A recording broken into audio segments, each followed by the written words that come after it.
This is Winnipeg Sports Talk Daily with Andrew Hustler Paterson and Michael Remis.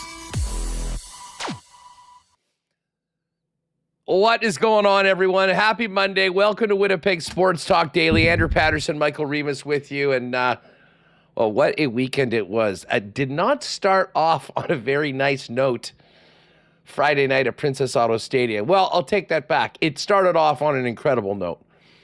As we expected, the welcome back for Milt Stegall was a moment in that stadium, really a moment, I'm going to put it up in Blue Bomber history, that was one of the most emotional that we've had in a long time. And I thought Jeff's piece, piece in the Freep on Saturday was phenomenal. Milt got together with Ed Tate afterwards and said that was a special moment, that anything that had ever happened in his career. So it did start off on a wonderful note. That being said, the game ended on a terrible note for the Winnipeg Blue Bombers. We're going to dive into that. But, man, there was a lot going on. I mean, the tacos and tequila, the Super Spike, the Great Outdoors Comedy Festival.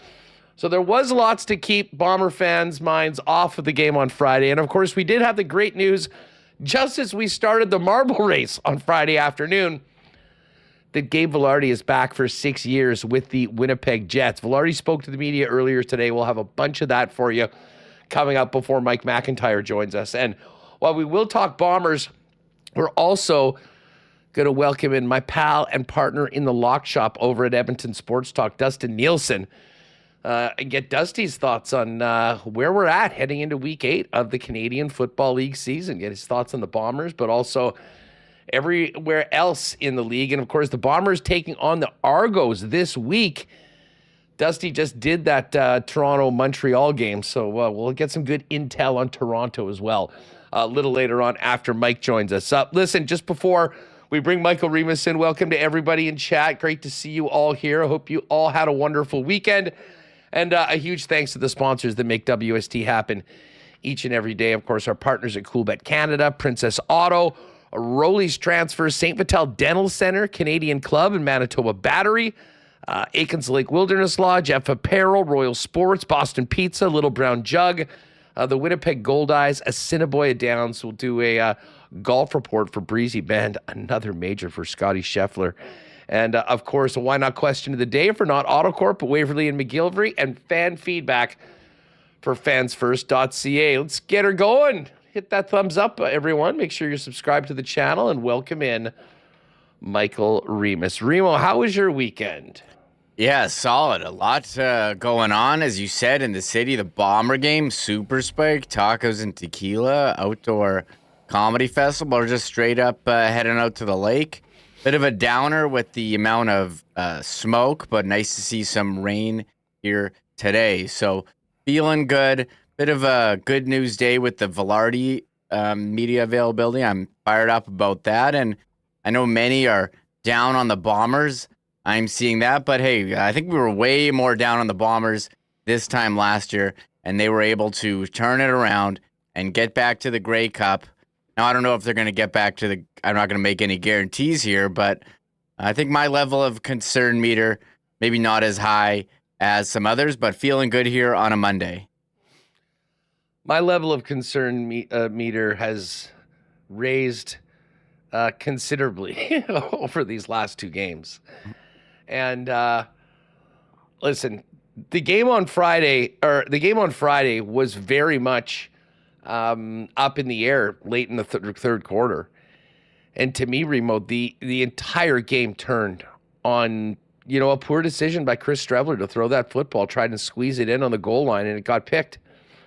And from that moment on, it was the Calgary Stampeders absolutely steamrolling the Bombers. I mean, I can't remember whether it was a 3 or a 4-point game. It was either 16-13 or 17-13 when that play happened, and the Bombers had done a good job with Strevler at the helm after Claros had been knocked out to move it all the way down into the red zone. I mean, easy to Monday morning quarterback it, but I think I would have loved to have seen Brady Oliveira get a touch or two there inside the 5.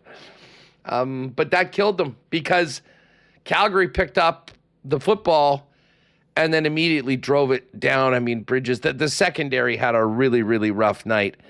But maybe the most concerning thing, Reem, I mean, outside of the quarterback situation for the Bombers, which goes without saying, was just the way the defense was getting absolutely torched through the air by Vernon Adams. And Vernon Adams has had some long, long days at the office at Princess Auto Stadium in the past. That wasn't the case on Friday night. He had plenty of time to operate, and it seemed like his guys were open all night long.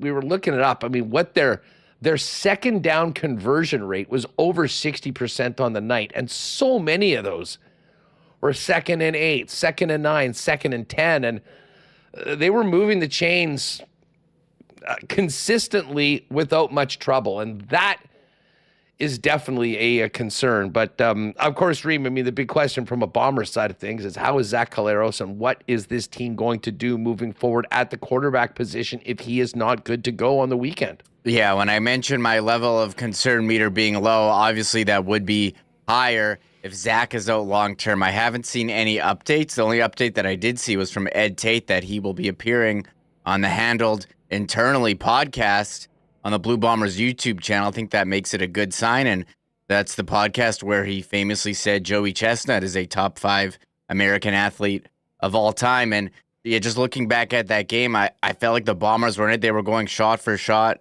with Calgary. Their defense was making plays as well, but it did turn on the interception. 1st and 7 from the Calgary 7 in the third quarter. Chris Strevler intercepted in the end zone, and it was 17-13 at the time. And Calgary had the ball with 6:43 left and chewed up so much of that third quarter clock before the deep pass to Alford with just under 2 minutes left. And by the time the Bombers got the ball back, 1:30 remaining. And you mentioned there were so many times where they did have second down, even on that drive, where they really put the game away. You had a 2nd and 17, but there was an illegal contact penalty. You had another chance, 2nd and 7. Vernon Adams completing short in that pass to Alford, who was all alone in the end zone. I mean, Vernon Adams, pulling out the spin move before throwing it? What a crazy play that was, and couldn't quite get it going. The pick 6, again, really, if you didn't think it was over, the pick 6 really sealed it. But ugliest pick 6 I think I've ever seen thrown. It was pretty bad. So 41-20, definitely a surprise losing that bad to Calgary twice in a row, especially at home where they've been so good and off a bye. It was certainly deflating as we've had 2 byes here in the first 6 weeks of the season, and we will move on, or 7 weeks. We will move on to week 8, the rematch against the Toronto Argos, where they can get, maybe not revenge, but get back at Nick Arbuckle, a nice chance to get in the win column, because you look at the Bombers' record, were able to beat BC, who doesn't seem to be, one of the top teams. I saw your tiers in the West, beat up on Edmonton. Let's see if they can beat up upon Toronto. Calgary seems to be up here at the top, and, I think Saskatchewan will be a real test at the Banjo Bowl Labor Day Classic back-to-back. Yeah, we'll chop this up with the Nielsen later on in hour 2 of the program when he joins us. But yeah, I did put out a tweet basically coming out of this week in the West. He said there were 2 huge West games. I mean, the Elks were on the bye. We know that they're the 5 in their 5 hole. Big statement game for Calgary. I mean, they've had 3 of them in a row. That statement is we're the best team in the West and they are number 1. I think Saskatchewan is certainly the number 2 team. And then there's a gap right now, and it's Winnipeg and BC. And I don't know how there's an argument really that either of those teams are close to that top tier based on what we've seen the last couple of weeks. So lots of work to do for Winnipeg and BC. And then there's another gap, and there's the Elks. I mean, when you think about it, dude, the BC Lions stopped the Elks. They held them basically to 100 yards of offense in that game. And then on Saturday night at home, Trevor Harris and the Riders just absolutely had their way with that BC defense. So I don't know what we take away based on what's happening in Edmonton right now, but closer to home here in Winnipeg, the Bombers have had a big-time reality check early in the season after that 3-0 start with consecutive losses to the Calgary Stampeders. And now got to get her going for a couple against the Toronto Argonauts, who will be a desperate team coming off blowing that big fourth quarter lead against the Montreal Alouettes and losing by 1 last week. So we're going to get to all of that with Dusty just on the game, the league, and where we're at right now heading into week 8. But of course, we've got some big Jets topics to talk about. Gabriel Vilardi, as well as the official retirement of Blake Wheeler on the weekend. And we'll get into that a little bit more with Mike McIntyre. But just to sort of wrap up the focus on Friday night's Bomber game, let's hear a little bit from Mike O'Shea and Chris Streveler. Mike O'Shea obviously not too fired up about what he saw for 60 minutes at Princess Auto Stadium. This was O'Shea postgame, just talking about the loss to the Calgary Stampeders. Probably like the same from the last one. Not very good. I thought we weren't very smart in the first half, and then we just weren't very good in the second. So you add those two up. Just, this is the outcome, right? So we'll get better. There's the coach, and listen, one of the things that he just mentioned there, Reem, not very smart in the first half. And to be honest, that was something that really stood out about Friday's game. Like the one thing we've been able to count on for Winnipeg over the last number of really years under Mike O'Shea is that they were well coached, they're well prepared, and they're well disciplined. And the lack of discipline from the Bombers on Friday night was really concerning. And, you know, you cannot, like a team like Calgary, you cannot be giving them free 15 yards multiple times. And I think there was 4 15-yarders from the Bombers that compounded their problems, keeping Vernon Adams and that offense in check, what they weren't able to do very well. So, I mean, a number of things that were kind of un-Bomber-like that we saw on Friday night that certainly concerned the fans, and as we heard from Mike O'Shea as well. One of the other things that you don't like to see is your defense getting torched. Here's what O'Shea had to say about the defense's performance and the amount of big plays they were giving up. Yeah, I mean, there's a couple that are just really goofy, that there's really no explanation except guys feel terrible that they messed something up. But I think once again you could probably find a root cause for one, and then it might be a different cause for another, right? It's not just communication, right? But a couple of them were just poor plays.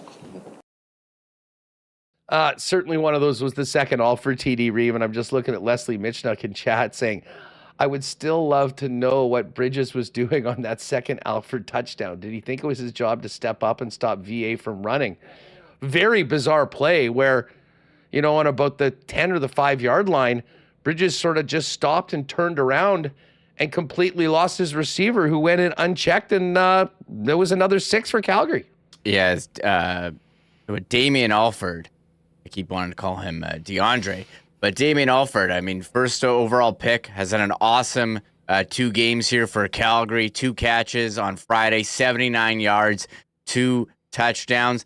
And I think when O'Shea says goofy, I feel like that's a play. That's not going to happen every game where you just leave a guy wide open in the end zone. Now, it happened a couple of times on Friday, but I feel like that's something where the Bombers can learn from. They can fix. And we saw this last year. They got off to an even worse start and managed to right this ship and turn it around. I see no reason why they can't do it again. I think a lot depends on the health of the quarterback. We'll wait and see. I see the chat. Level of concern certainly high. I think the opportunity to change the narrative, go into Toronto and put up a W, and then come back home here for the game on Friday, August 1. Waiters in chat, don't forget the bridge jumping 1 year ago when the Bombers were 0-4 and then 2-6. LOL. I mean, listen, good point. But the difference this year, it seems, is just how much better the teams around the Bombers are. I mean, last year it was Saskatchewan that got out to that 4-0 start while the Bombers were 0-4, and they managed to chip away. Well, Saskatchewan also went like 2 months without winning a football game in the middle of the season. Calgary wasn't any good. The Elks weren't any good.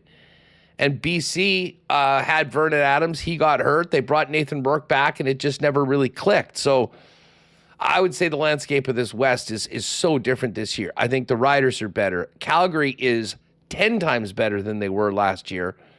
I still don't know what to expect from BC. I mean, I think that they're probably maybe better than their record is, but again, their record is what it is, and they've only really beat some of the bad teams, and they've gotten waxed twice by the Bombers. So we're going to dive into all this with Dusty a little later on. I do want to get to just a couple clips from Chris Streveler because he came in. Listen, he's already played this season. He prepared for week 1, had a really strong game through the air, did not have that same level of performance coming in relief. And here's what Strev had to say after the game on a tough loss. Losing never feels good, especially in front of our home fans. We got the best fans in the league, and we didn't play up to our standard today. But we're going to use this feeling to fuel us to have a good week of preparation next week.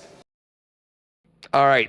No one's going to disagree with Streveler on that. They didn't play up to their standard, and they're going to have to be a lot better this week if they want to get back in the win column, even against a one-win Toronto Argonaut team. Here's one more from Strev, just on that killer end zone interception last night, or on Friday.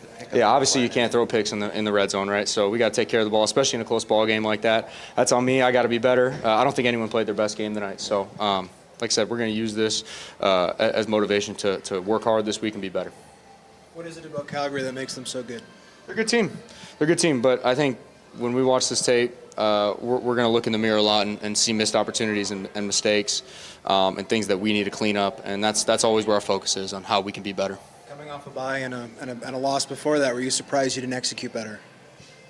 Yeah, I always expect us to play up to our level. A lot of games in a season, so it's disappointing. I want to play better. Everyone wants to play better. It's a disappointing feeling, but all you can do is take this, watch the tape tomorrow, learn from it, and be better moving forward. That's all you can do. Here's Chris Streveler speaking with some passion after the loss. And I will say this, Reem, Mike O'Shea, and I'm not sure if this is just not wanting to play his hand or being very different to the media than he is inside the room.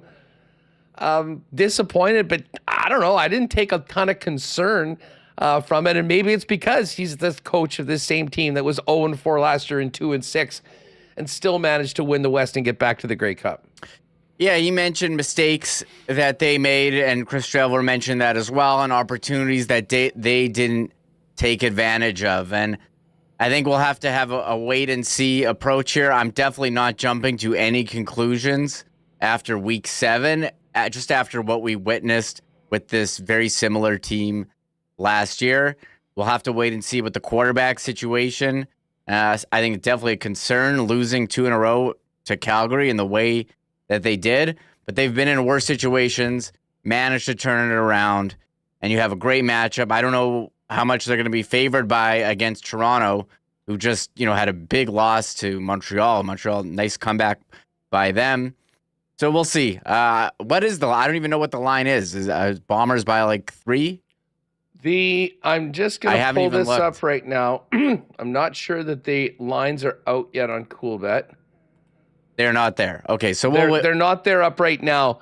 I was doing Lock Shop with Dusty in Alberta. I want to say the Bombers are 2.5-point favorites. Yeah.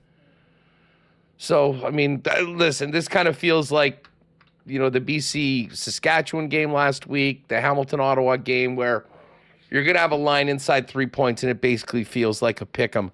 Bottom line for the Bombers is they want to win for Bomber fans on the money line and put a win in the win column. And move on from these two tough days at the office against the Calgary Stampeders, who are now number 1 on the CFL Power Poll. We will talk a little more CFL and more with Dustin Nielsen in about an hour from now. But we're going to dive into a bunch of hockey topics. Gabriel Vilardi's 6-year extension, and of course the retirement of Blake Wheeler. Mike McIntyre coming up in a little bit. Just before we get to Gabriel Vilardi, huge thanks to Rolly's Transfer for their support of Winnipeg Sports Talk. And man, it's been great. Over the years, we've had so much great feedback from Winnipeg Sports Talk listeners who have used the services of Rolly's. And it's not surprising. They've been family-owned and operated for over 60 years in Manitoba and are the most trusted name in moving services. So head on over to their website. If you've got a move plan, click on Request an Estimate, put in the promo code WST for a special discount, and then let them know when and where you're moving and what needs to be moved. And they'll turn it around quickly with a great quote and get you locked in for the white glove treatment that Rolly's is famous for. For all your moving needs, use the leaders, Rolly's Transfer. Find out more, request an estimate today over at Rollies.com. There weren't as many big smiles coming out of the Bomber game on Friday night as much as the rest of the weekend with so many cool activities and events around Winnipeg. But speaking of smiles, if it's been a minute since you've been to the dentist or you need to get back in the chair, head on down to St. Vital Dental Center, who our good pal Dr. Terry and his gang would love to take care of you. They've done for so many WSTers already. Beautiful new facility for St. Vital Dental Center at 167 St. Anne's with convenient free parking right behind the building. And of course, state-of-the-art equipment and incredible staff and a full array of services from cleanings and just checkups all the way to things like dental implants. You can find out more on all their services at stviteldental.ca and make an appointment to pop in and tell them that your boys at Winnipeg Sports Talk sent you. And hey, I was out at Super Spike on the weekend and then the Comedy Festival last night. It was great to see our friends James and the gang from Canadian Club. They were all over the place. They had great activation and a lot of people enjoying those citrus smashes and halves from the CC Club Pack at Super Spike. And then we had some more last night at the Comedy Festival and also tried one of their new products, the minus 196 degrees cooler. This is a wild new product that they've put out. Well, we're going to try some of those later on this week. I'll get some for Remis and bring back a report, but you can check those out as well at your local beer vendor or Manitoba Liquor Marts, and the Great Taste of Canadian Club and the Canadian Club Pack waiting for you on the shelves at your local Manitoba Liquor Marts, but keep an eye out for those as well at your local beer vendor. All right. Well, Remo, we got a chance to sort of break this news live on Friday afternoon, but I will say this, going back on the bus, the Rapid Transit after the game, there was a lot of Bomber fans that weren't in particularly great moods, but I did hear from a number of people, well, at least the Jets got Gabe Vilardi signed to 6 years, and that was a great bit of news and a great bit of business from the Winnipeg Jets heading into the weekend on Friday. Yeah, nice of the Jets to announce that one just before we wrapped on Friday. And yeah, Friday, but we had the Parker Ford signing, in the morning, and then Vilardi, and we weren't sure how long this was going to be. Would it be 4? Could it be longer? And 6 years at $7.5 million AAV. Very exciting to have your top line winger locked up. And I don't know if you were sure how it was going to go coming into this. Would he be looking for a shorter term and maybe try to cash in later? But I think for a player who's had some injury problems and seems to have found a home here on the top line on a team that's winning, why would you want to move away from that? And if they're going to say, hey, here's 7.5 AAV for 6 years for $45 million total, that's a really nice number that's hard to turn down. He seems to like it here in Winnipeg. That's what he will play the comments. Again, he's fit in with the team, likes the team, likes the city, likes the team, the winning. So, hey, he's happy to be here. And again, really fit in. I think, injury down the stretch, he was not 100% in the playoffs, and his numbers reflected that. And you hope he can put in some full seasons here, because when he's healthy, very, very good player, and brings an element that they didn't have a lot of before he came in. His net front on the power play We've seen how much better it is when he's in the lineup. So nice to get him locked up, and our attention turns to Dylan Samberg. By all accounts, shouldn't be a problem. And it seemed like this one, there was no question for him whether or not he wanted to stay in Winnipeg. Yeah, we'll hear from that in just a minute. I mean, of course, Gabe is coming off a career year, 27 goals, 61 points in 71 games. He's basically scored on a 30-goal pace for 82 games since he's become a Winnipeg Jet.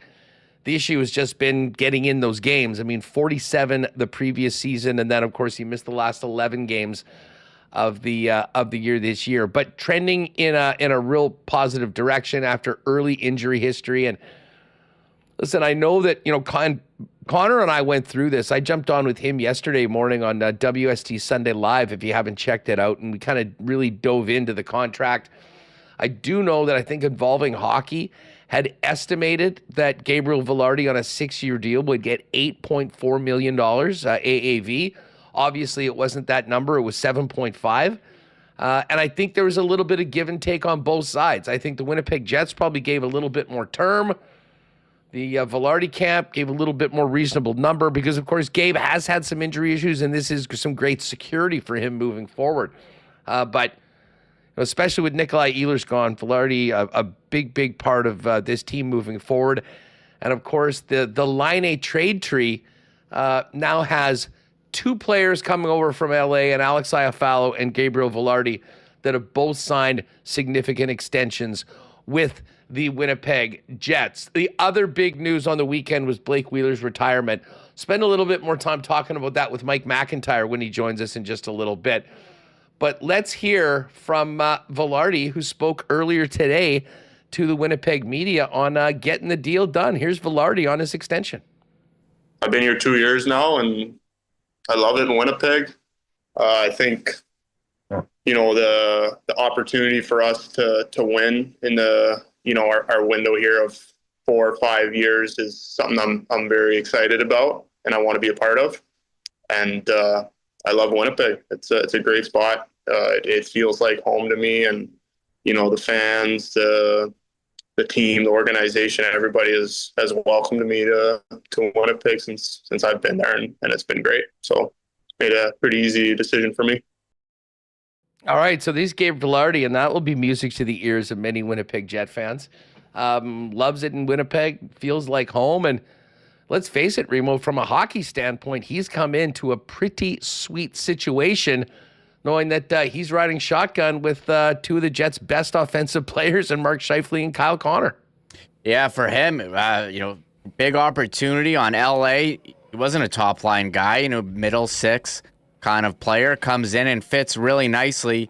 If you go with the Nintendo ice hockey, he's the bigger guy on that line. Scheifele's the medium guy, and Kyle Connor's the speedster, the skinny guy. And I think it's been a really nice mesh there in terms of their ability to generate offense. You see the chemistry when they have the puck in the offensive zone and on the power play as well. So this trade for him, I think, could not have worked out better. He was asked about if this was the best case scenario. He didn't want to go deep into that, but I think it's worked out pretty well, elevating him to a top-line player. Had a career year last year, unfortunately stopped short due to injury, and I think for him, you saw the frustration at the end of the year, and I think he's going to be working hard, and he mentioned, found out he's busy training here, getting ready for next season already, but yeah, 61 points in 71 games, and I think he's going to be working hard to try and beat that this upcoming season. Yeah, I mean, the big number for Vilardi is going to be trying to play that 82, and if he plays 82, I think you can pretty much throw a 30 in the goal column and probably looking at in around 70 points, which certainly will be money well spent by the Winnipeg Jets. Let's play 4 here for a minute. Just we talked about the connection with Kyle Connor and Mark Scheifele. Vilardi was asked about how much playing with talented players like that here in Winnipeg was a factor in getting him to re-up for the 6. Yeah, I mean, I'd say less, the line, but more just the team. I believe in our group. I think this past year, we obviously showed what we're capable of in the regular season, and obviously the playoffs didn't end up our way, but I think we competed there, and I think just the opportunity of this window we have, where I truly believe we have a great opportunity to win, and I want to be a part of that. And I think we can accomplish that. All right, so a little bit more from Gabriel Vilardi. Now, here's Gabe when asked when he came to realize that Winnipeg was the spot for him to, continue his career on a long-term basis. The whole kind of experience, and like I said, just the environment being in Winnipeg. I'm from Kingston, very, I think similar in a lot of ways. So it's kind of always had that home feel for me. And, we've kind of, me and my girlfriend, Megan, we've kind of grown to love Winnipeg, and it feels like home to us now. So, it's not really any moment or something like that, but just the people, whether that's the fans, my teammates, people that work within the Jets organization, everyone's just been super kind, welcoming, and very, very homey.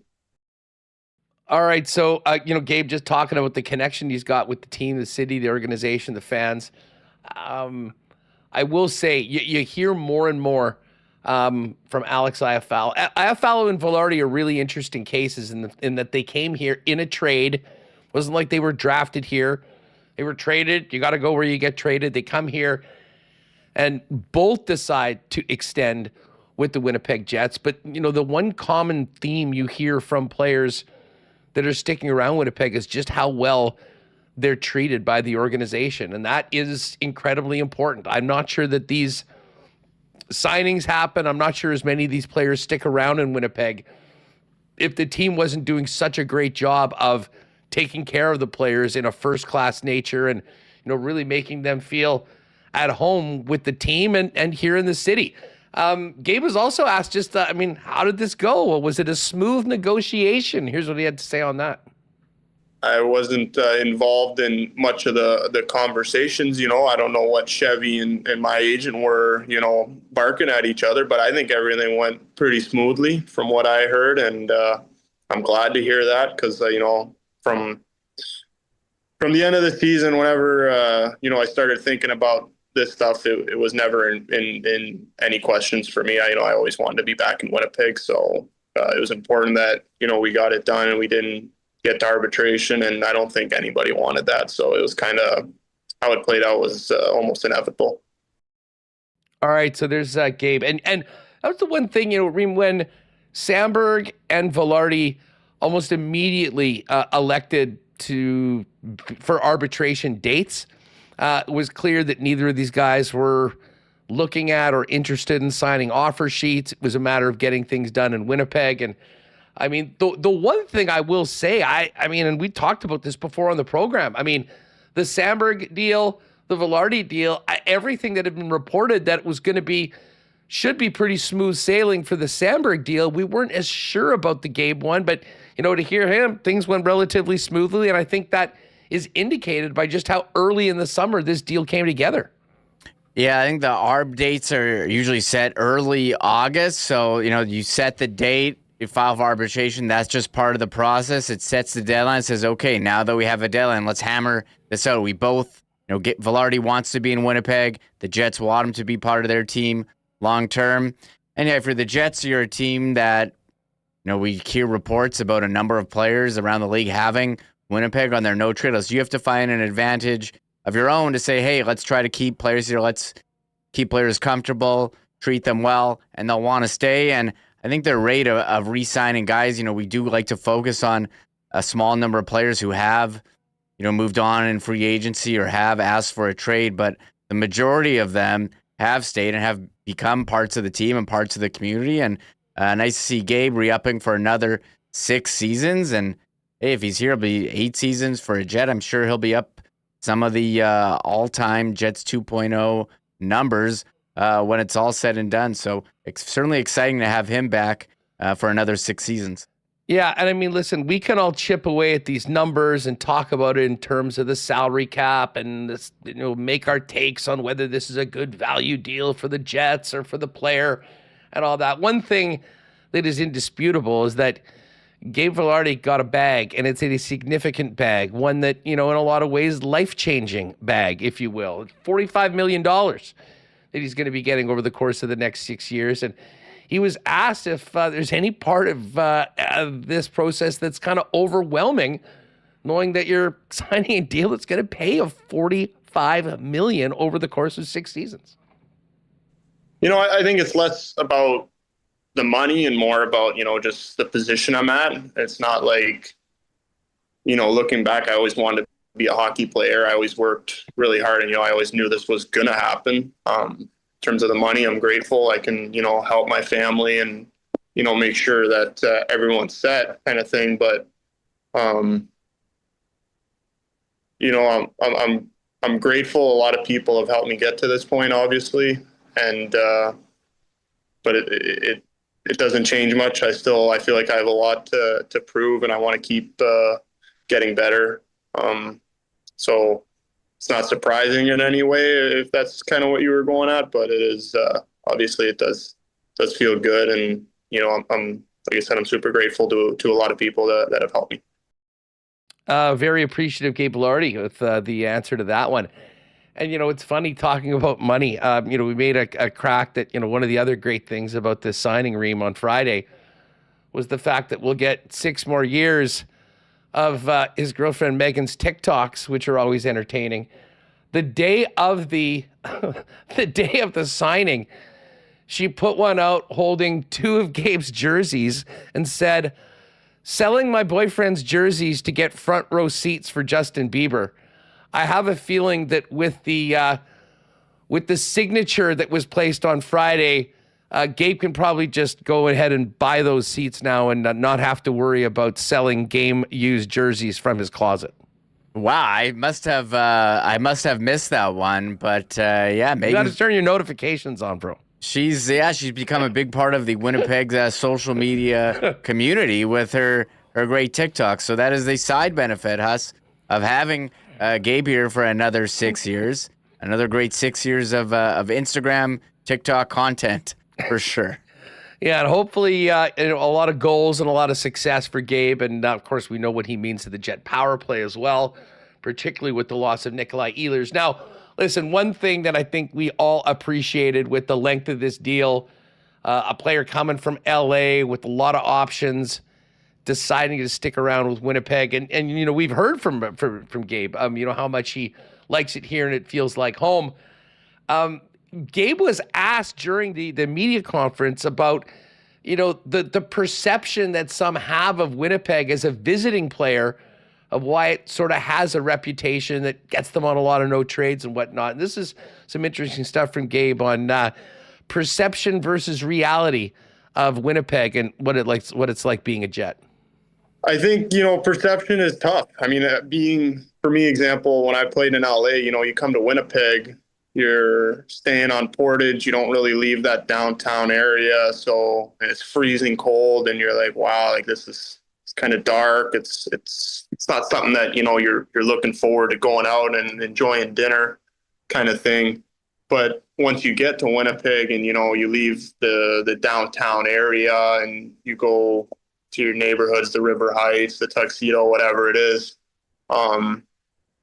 For me personally, it feels like home, and I like that. And then to your other part of your question, I feel like, a lot of it is the group of guys. We have a great team on and off the ice. Love all the guys.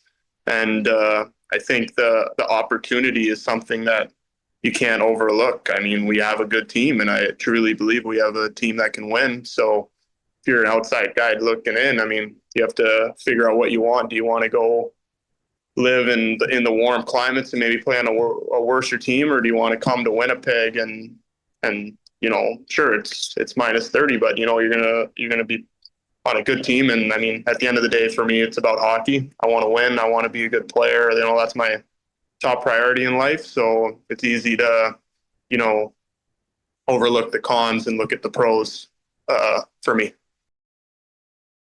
I have to say, Reem, and this is not taking a shot at any of the others that, have signed, do press conference or whatever, but I got to say, This audio from Gabe Vilardi is fantastic, and he's been good with us. We've had him on the show a couple times, but obviously, I mean, as far as being able to relay how he's feeling about this deal and the reasons why, he absolutely knocked this one out of the park.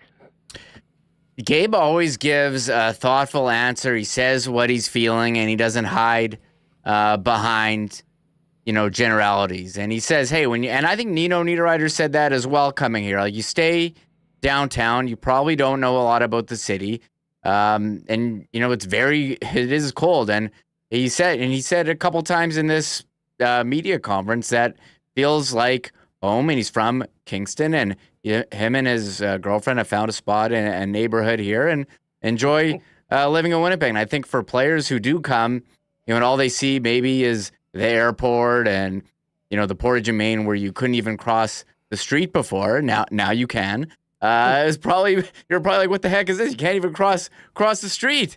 And I think, you're just doing a quick in and out. You maybe don't have idea what actually goes on here. And for Gabe, he's found a home, and he decided to make it his for another 6 seasons. Yeah, there's a couple more here from Gabe we'll get to. And listen, with a commitment like this from the team comes expectations on the ice as well. Certainly Gabe will be looking to take his career to another level. He was asked on how good he feels he can be during the life of this 6-year extension. Yeah, I hope to be a really good player. I think I still have, more room to grow. We talked about, the length and the number a lot. I'm hoping, in 3 years, Cap's going to keep rising. Obviously, I'd like to be someone where people are saying, wow, that's a great contract for the Jets looking back at it.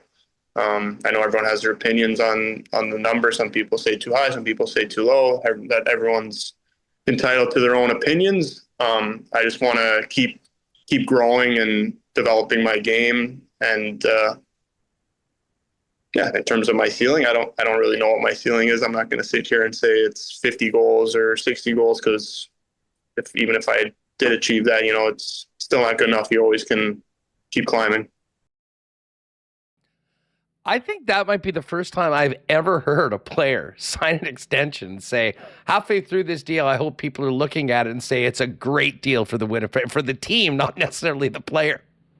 Yeah, that was kind of surprising too. And I don't know if that signals he took maybe a bit less than he thought he was worth to help the team, or I think it's him saying, hey, he doesn't want to have this label of a guy who got overpaid and didn't earn his contract. And I think there's some perception out there, like, what if he, got injured and was making $7.5 million a year? I think anyone who gets a contract would want to live up to it. I don't know if the union wants guys taking too good of deals. They want everyone to get paid what they're worth. But again, he's making some honest comments. You want to be a guy who lives up to your contract. You don't want to have that reputation of some overpaid guy.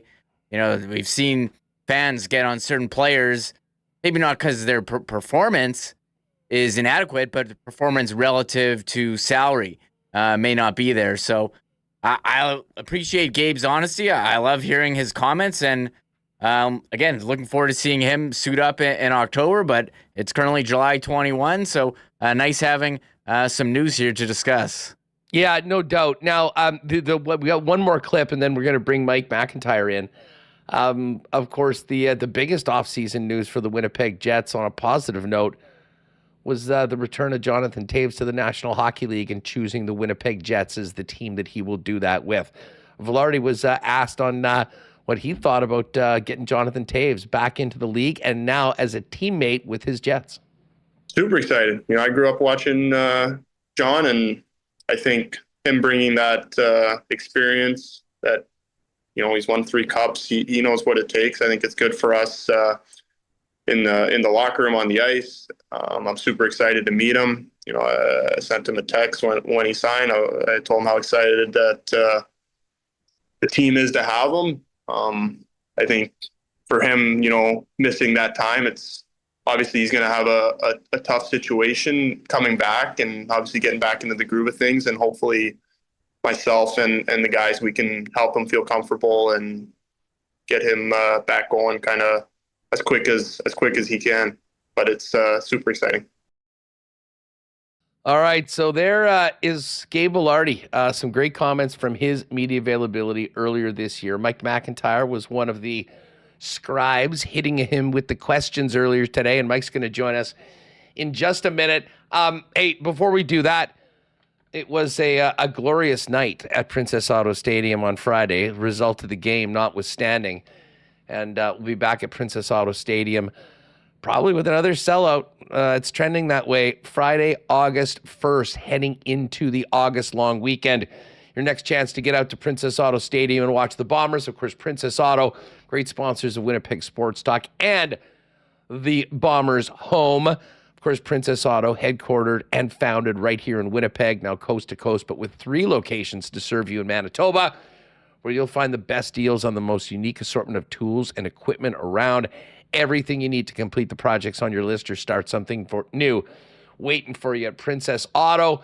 Of course, you can visit them in store or shop online 24/7, 365 over at princessauto.com.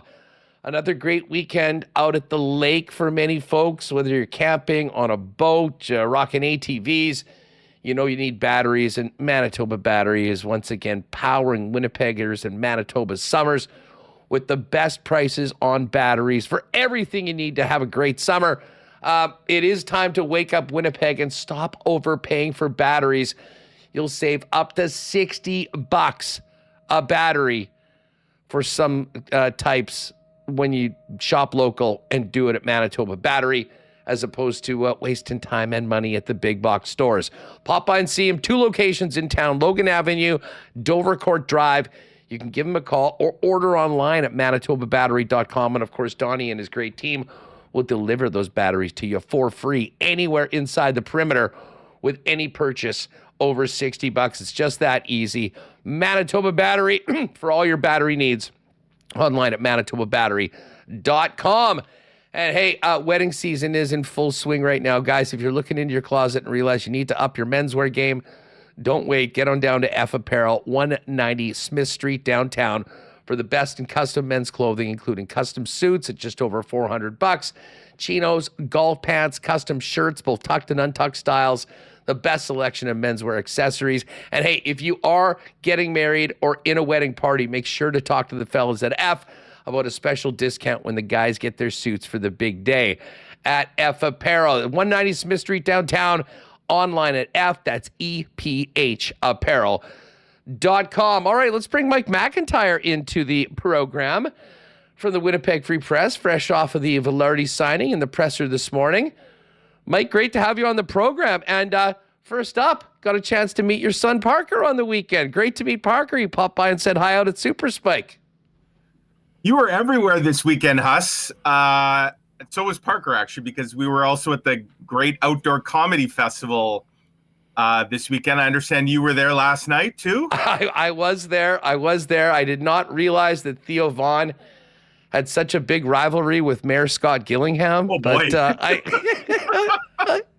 he took a lot of scuds from the headliner last night. But, yeah, I mean, we knew that this weekend was going to be amazing. I mean, I kind of did want to see the Machine, Bert Kreischer, on Friday, but of course, busy with the Bomber game. Yeah. But just an awesome, awesome event last night. And I mean, as long as it's not raining on everybody, I mean, there's nothing better than bringing some of the best comics around and filling up Assiniboine Park. It has quickly become one of my must-attend events of the summer. I agree. And, it's weekends like this where this city just feels like electric. Like you said, it started with a sold-out Bomber game, although obviously a lot of disappointed fans in how that played out. But, so you had the Bombers and 30+ thousand. You have Fringe Festival in all its glory. You had the Outdoor Comedy Festival with like 10,000 people there for every show. You had the Taco and Tequila Festival going on. This city was just, there was a lot happening. Nobody can say there's nothing to do in Winnipeg in the summer. And yeah, nice of Gabe Vilardi and the Jets to throw us a little dog day of summer type news bone here.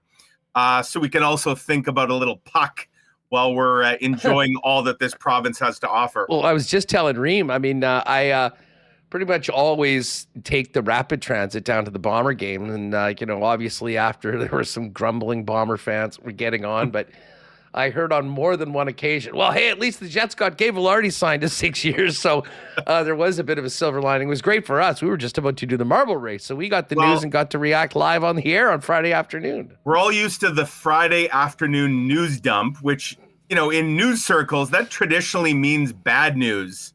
That's where, whether it's government or media outlets try to sneak some bad news, mass layoffs or cutbacks or whatever. That tends to happen on Friday afternoons. But this was a good news dump for the Winnipeg Jets and Gabe Vilardi. And, it was interesting. Well, let me put it this way, Huss. It is always interesting to talk to Gabe Vilardi. He is one of the most interesting athletes that I've ever covered. He is. He's unique. He's a unique individual, and it's always fun to have a chat with him. He's not one who spews out a bunch of cliches and just sounds, robotic or like pre-rehearsed when he talks. He kind of shoots from the hip, and lots of times he asks as many questions of you as you ask of him. But it was interesting to hear him. And I know you played a bunch of clips, but it sounds like this was a pretty easy negotiation.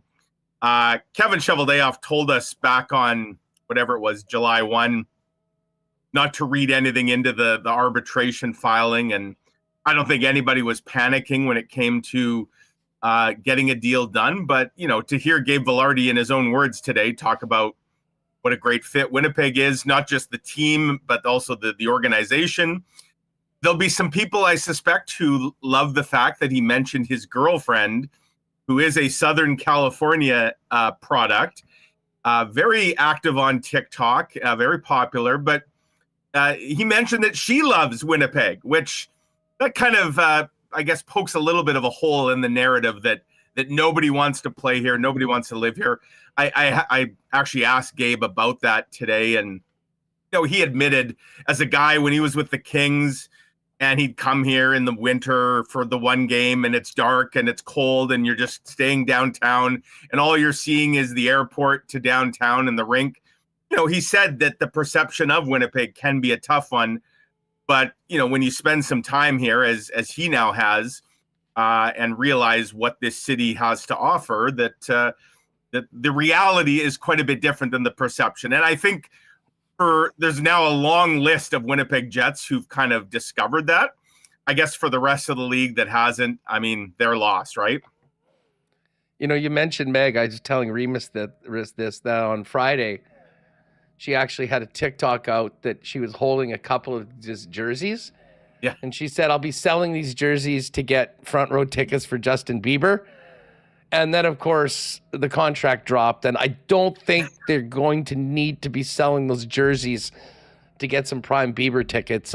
This is life-changing money and a big commitment both from the team to the player, but also the player to the team, Mike. And listen, I loved what I heard from Vilardi saying, hey, 3 years in, I hope people look at this deal and think it is a great deal for the Winnipeg Jets. Yes, here she is looking at getting ready to sell these things for Bieber tickets. But in all seriousness, it's a big commitment on both ways. I really thought that if it was going to be a 6-year deal, the number might be higher, but it seemed like there was a value to the security to Vilardi to get that deal. And obviously the Winnipeg Jets were more than willing to go that distance with a player that, they've invested a lot into and obviously is part of that Line A trade tree that continues to pay dividends for the Jets. Yeah, I mean, in journalism, like when we're writing a story and we're interviewing someone, you're always listening for the lead, really. Like what's the big takeaway? What's the first thing that you would tell someone about what you just heard? And you nailed it, Haas. I actually just wrote and filed my story for the Free Press, which should be up momentarily online and in tomorrow's paper. And as soon as Gabe Vilardi made that comment about basically how he hopes his contract ages really well, to the point that people are saying, man, what a steal. First of all, you don't hear athletes talk very often. I've never heard that before. No, I have not either. And so as soon as I heard that, I kind of made a mental note, like, okay, there's your lead, Mike. That's how you're starting your story, which is what I just did and what I filed, because yeah, it's refreshing. And in fact, I think it's inspiring to hear an athlete say that, to say that, hey, maybe in the end, maybe I'll have actually taken less than I could have, and it works out really well for the team. But, he didn't say that in I might have regrets that I left some money on the table. It wasn't said that way at all. Just basically, I'm as motivated as ever. And just because I have some security now and a pretty nice paycheck rolling in, I'm not just going to put my feet up and get comfortable. And he said many times in that chat just how important winning is to him. And that's also a part of why he's chosen to re-sign in Winnipeg. He thinks they have a great thing going here.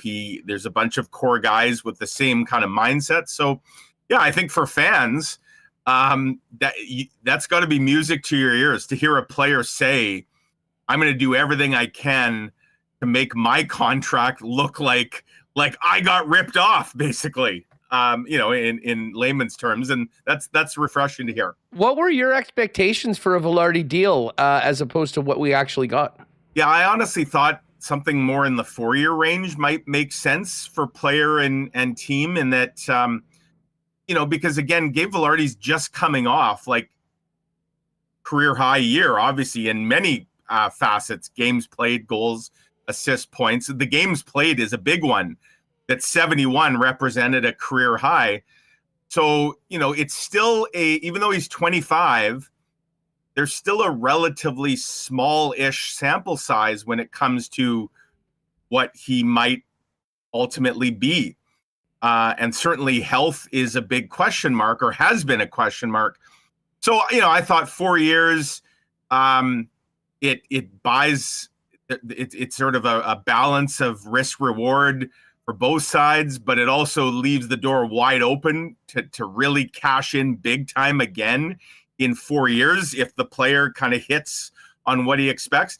So in that sense, Huss, like I almost feel like 6 years leans slightly more in the team's favor than the player's favor. Now, granted, there's always risks with contracts. Again, like Gabe Vilardi could run into continued injury issues, and maybe it doesn't age that well. But I think based on everything we saw of him this past year, and I don't view this player as a guy who's just chronically hurt, like that his body is betraying him. There's been some bad luck for sure. And if you believe in that sort of thing, well, maybe it balances out and he's due for some really good luck and a good run of health here. And given the role that he plays on the Jets, like as long as he's healthy, I expect he's going to be an extremely productive player. And so for the Jets to lock him up for 6, it still doesn't preclude another pretty nice contract 6 years from now. But, I thought 6 years was actually a really nice deal for the Jets. And to me, this makes sense on a lot of avenues here. And it's nice to get another key piece locked up for the long term as they have. I mean, listen, the timing, if you want to talk 6-year deal, I mean, it couldn't be better from a team perspective in that he's 25 right now. I believe his birthday is in the next month or so before training camp. So he'll be 26 years old to begin this contract, and you're basically looking at getting the 6 prime years of his career right here in Winnipeg under the terms of this deal. Yeah, exactly. And, 4-year deal would have brought him to 29, where you're like, okay, he's still in his prime. So that's why I thought 30, I guess, because he will be turning 26. But still, I think that's a nice piece of business for the Jets to get him locked up at that number. We know that number, 7.5 this year is going to look a lot different even in 2 or 3 years from now as the cap continues to skyrocket. Like you almost have to look at it now as percentage of cap as opposed to just the cap hit. And his percentage is going to get, smaller and smaller quite rapidly And, Gabe Vilardi is still a top line player and producer. That's 7.5, as he said today. It absolutely could age really, really well for the Jets, to the point that people around the league are going, man, do they ever have a steal? Like, that's the kind of, you need a guy locked up like that on that kind of contract in order to build around him and add to the team and be competitive. Hey, I can't say enough about what we heard from Gabe in that interview, and you sort of touched on it. I'm just thinking about this right now, Mike. Now, you're obviously in there on a daily basis, and maybe some of the guys that speak, the captains and whatnot, it's a tough situation because they speak as frequently as they do. But I'm just thinking, my top 3 of favorite Jets to talk to, Hellebuck is number 1 and probably will always be number 1 goalie out there. You know what? Yeah. I think Gabe, though, is number 2. And Ehlers would have been part of that group for me. He's gone. I think number 3 for me is Neil Pionk. You're in there every day. Like, who would your top 3 favorite guys to talk to be? Or that you get the most out of? Yeah, I mean, Adam Lowry, just because Adam will answer your question, but also 5 or 6 other questions you were going to ask, all in the same answer. Like, and he will tell stories. There'll be background to his answers.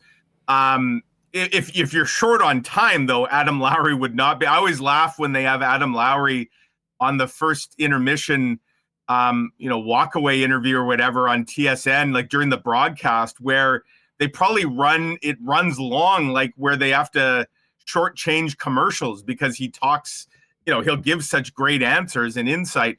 So Adam Lowry is right at the very top of the list, but I agree. Like, and Gabe Vilardi, I've had some fun conversations with him just off the record and, just to the side. And like I said, he's a really interesting guy. He seems generally curious about the job that we, the media, do and how our job works. And like I said, he asks as many questions.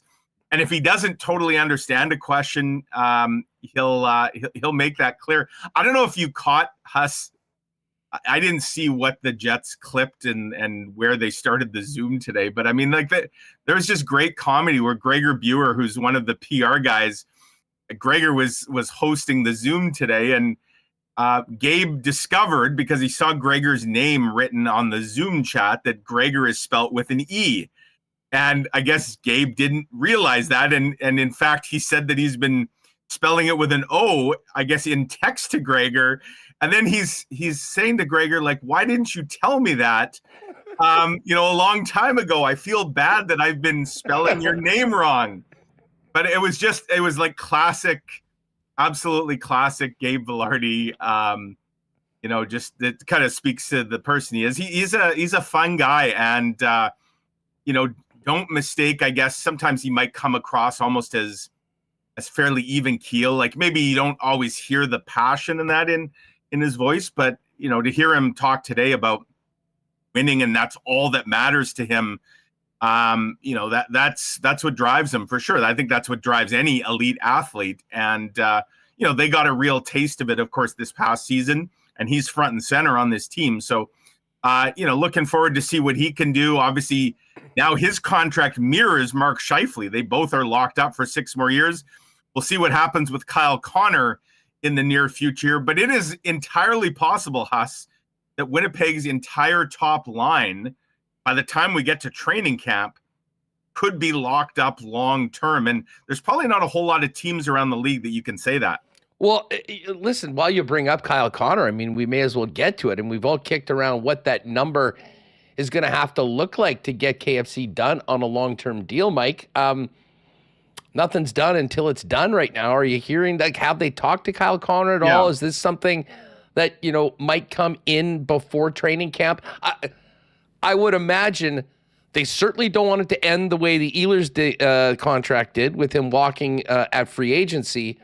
And he's such an important asset that if they didn't have clarity on that going into the season, that could be somewhat of a bit of a dark cloud around the team, not knowing where Kyle Connor's going next. I mean, what are you hearing on the Connor situation? Oh, there's absolutely been talks already this summer, and those are going to continue. I think right now, if you're looking at the checklist for Kevin Cheveldayoff, there's a lot of check marks on his checklist. The one big one that's left in terms of like immediate urgency is Dylan Samberg. And, it's interesting, Huss, arbitration filing happened, a couple weeks ago. The NHL this year did not release arbitration hearing dates. That's a change. They've always in the past published the list of when those dates are. Have they all been set? They have been set. There is, I can't tell you what it is, but Dylan Samberg has an arbitration date set in the next couple weeks. And I was wondering why we didn't have any clarity on that. When's the date? What is the pressure point for this to get done? And I honestly believe, I'd have to go back and check. I think today's the 21st of July. I think arbitration hearings, that the window of when the hearings were going to happen started today. Now, there's already been a bunch of guys settle. Obviously, Morgan Barron and now Gabe Vilardi for the Jets, 2 out of the 3 that filed. And if you look historically, Huss, quite often there's almost no hearings required. They all get settled. But what an arbitration hearing does is it sets a deadline. I don't know what Gabe Vilardi's deadline was. Was it today? Was it Thursday? I mean, I don't know, but obviously it got done. And I can't tell you what Dylan Samberg's day is, but it's likely coming soon. And to be clear, I fully expect a deal with Samberg is going to get done without the need for an arbitration hearing, which means I'm on standby here because it could happen any day now. And I think that's obviously Kevin Cheveldayoff's top priority, but I fully expect, once Samberg is signed, now you'll have full clarity on this year's cap and also future years, in terms of length guys are signed and how much of the cap is being eaten up. Then I think that's when attention really turns to Kyle Connor and Adam Lowry. And I would think the month of August, in addition to some cottage time and rest and relaxation and whatnot, I fully expect Kyle Connor and Adam Lowry to become priorities in the month of August. Does that mean it gets done right at the beginning of the month, middle of the month, end of the month? I can't say, but I would be surprised if both players aren't re-signed by the time camp starts. Now, maybe it could be a situation like Hellebuck and Scheifele where it kind of happens right as camp is beginning. But I do think that those remain high priorities. It's just, they've had other things to get to, obviously the draft, development camp, free agency, their own RFAs, and they're ticking them off one at a time here. Well, 2 last week because they got Parker Ford done as well. There's only one guy left now, Samberg. And funny enough, Huss, I would have thought at the beginning of summer, Samberg might have been the first guy to go because I don't foresee any issues. I think Elliot Friedman even reported that he thought Samberg might be number 1 to go. And turns out he's actually the last guy to go. I think, though, what we're going to see from Samberg is probably a long-term extension. Now, is it going to be 8 years? Maybe. I also could see something like what Vilardi just did, like a 5 or 6 year deal where that door remains wide open again for another big deal. But in any event, I expect that we're going to see something a lot longer than what Morgan Barron signed for, which was just 2. Hey, you bring up Adam Lowry, and I almost feel bad asking this question because we know what this guy means to this organization, and I have no question whatsoever that he's going to be a Jet for life, and he's been such an amazing captain, really the leader of the culture change in this group. But I have to ask, based on, an injury and very significant surgery, that some players don't necessarily bounce back from as well. Will there be a wait and see on Lowry coming back and just how he gets over this? Or is he so important to the team that regardless of how that is, they're committed to him and they get something done even before that?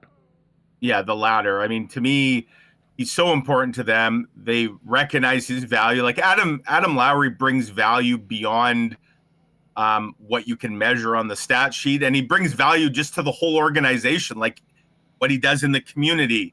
The other part of it, Huss, is like no slight at all to Adam Lowry. His number is not going to be a ginormous number. We're not talking about like Kyle Connor getting hip surgery here and wondering, geez, is $11 million too much, or should it be closer to 9, or could it be 12? Like, I think I saw one projection, might have been Evolving Hockey with Adam Lowry, projecting something like in the range of the high 3s to 4 million on his next deal. And quite frankly, that's probably around where it will come in. And spread out over a number of years. So I think if you're the Jets, like you always have, there is some safeguard against a player, coming down with a devastating injury that shortens their career. We saw that happen with Brian Little, obviously, and LTIR and what you can do in that situation. But I just think, first of all, Lowry's number is not going to be so enormous that it's fraught with tons of risk. And I just think, the organization values him in so many ways that I don't think that, obviously you hope that he can come back and be as strong as ever and go on to have many more years of being productive. But you're right. It's a concerning injury for sure. But I don't think it will stop a long-term extension from happening. Mike, one other thing, I think I was talking to Kenny about this, or maybe Murat last week, but I'm interested in your perspective. With Dealers gone, there's a hole in that second line. I guess we assume, and subject to change, we assume Gus Nyquist, who was signed to that 1-year deal, will probably get the first crack at that. But from where we sit right now at the end of July, what do you make of the opportunity ahead for Brad Lambert and Nikita Chibrikov? And if we were going to make a little wager right now as to who plays more NHL games this year, who do you think gets in the Jets lineup more between those two? Between Lambert and Chibrikov? I do think Brad Lambert, and I go back to what Kevin Cheveldayoff said a few weeks ago when I asked him about team speed being a concern, and right away he mentioned Lambert, like he singled out Brad Lambert as a guy that they'll be looking to take a step. And I know Lambert's stats don't jump off the page. He did not have a great sophomore year in the AHL, but I think internally, Huss, the Jets view that maybe more about the environment that was happening with the Moose, an environment that I think they would admit was not a great one. And I think that's why you've seen such an investment this summer in the AHL team in terms of bringing in some proven, established AHL level players that can go work with some of the kids down there and create a much better, healthier environment. And I think with Lambert, it is interesting that they shifted him to the wing kind of at some point during the Moose season last year. And I think from all reports I heard and my own viewing, which admittedly was limited of the Moose, Brad Lambert certainly looked like a better player as the season went on. And I think wing is probably where his entry point, not probably, it is going to be his entry point, with the Jets, at least to start. And so, I think his speed, his pedigree alone will give him some opportunities this season. And for sure, when you look at the top 6, again, I'm not saying Brad Lambert is going to replace Nikolai Ehlers or make Winnipeg Jets fans forget about Nikolai Ehlers, but if you're looking for a guy that can do some pretty special things at high speed with the puck and without the puck, Lambert certainly is the closest thing they have in the system right now to maybe filling that need. So I'm with you. I think Nyquist probably is there to start. And I had a great chat with Gus Nyquist a couple weeks ago. He believes that the player of 2 years ago, the guy that had 75 points with the Predators, and not the guy that had 29 points last year between Nashville and Minnesota, that he thinks that he's closer to that 75-point player. And you know what? the Jets could get something around that out of him, like that would be quite the boon for the team. But I do think Brad Lambert, when the dust clears, will probably have played more NHL games this year than Nikita Chibrikov. And maybe part of that, Huss, is the Jets have a lot of bottom six depth right now. A lot's going to depend on injuries and what happens there. But I just think the need for perhaps a dynamic top six, or if you want to even say top 9 player, would probably trump the need for a bottom 6 type depth player right now in terms of the Jets' to-do list. Mike McIntyre is with us from the Winnipeg Free Press, talking Gabe Vilardi extension and much more, looking ahead to the season for the Winnipeg Jets. One other bit of news, and again, kind of weird that the Vilardi thing dropped on Friday afternoon. I also found it sort of weird that in the middle of Saturday afternoon and the during the weekend, we find out that Blake Wheeler has officially retired from the National Hockey League, Mike. Time, I think, heals all wounds, and it wasn't the cleanest departure from Winnipeg, but I would be shocked if now that Blake is officially retired, there isn't somewhat of, I don't know whether they'll do a one-day contract to have him retire as a Winnipeg Jet, but when you look back to his contributions here in Winnipeg from day one in 2011 to the final season, his fingerprints all over this team, and certainly will go down as one of the greatest of the 2.0 era. Yeah, I agree. And his retirement, obviously not a shock. Like, the fact is he didn't play last year. And he didn't have so this isn't a guy like Brian Little waited to announce his retirement until his contract expired, because you're not going to retire when you still have a contract and you're on LTIR and you're collecting a paycheck. Only Dustin Byfuglien retires and leaves money, in his case, about $8 million on the table. Nobody else does that. So Blake Wheeler, I found it interesting that he didn't announce his retirement last season, Huss, so much so that I at least wondered aloud to myself. I don't think I ever put this in writing, but I did wonder if he was at least sniffing around to see if there was a late season deal to be had with a contender, a team that would bring him in on like a league minimum salary around the trade deadline, kind of like who's the player that did it? Was it Zach Parise? Did that a couple years ago with Colorado, I think, where he was took the first half of the year off, but then came back for one last run. So I kind of wondered if that might happen, and it didn't. And I don't know if that's for lack of trying, or I don't know if maybe Blake Wheeler had no interest in that. All I really know is I saw that podcast he did, which was fascinating last year, with his sort of personal sports therapist / coach, where he opened up, of course, about a lot of things, including his own leadership failings at times with the Jets. And I think back then, he was asked about playing again, and he said, how home life is busy, and he was, of course, starting to get into broadcasting. So the writing was kind of on the wall anyways, but now he's made it official. And I agree. I think the Jets and Blake Wheeler will come together in some fashion here in the not too distant future. I know I get a lot of questions, Huss, because I mentioned him again here today as Dustin Byfuglien. People always say, well, when are the Jets going to do something for Byfuglien? The Jets will do something for Dustin Byfuglien if and when Dustin Byfuglien ever decides that he would like something like that to be done. This is an extremely private individual. Us, how many interviews with Dustin Byfuglien have you seen or heard since he retired?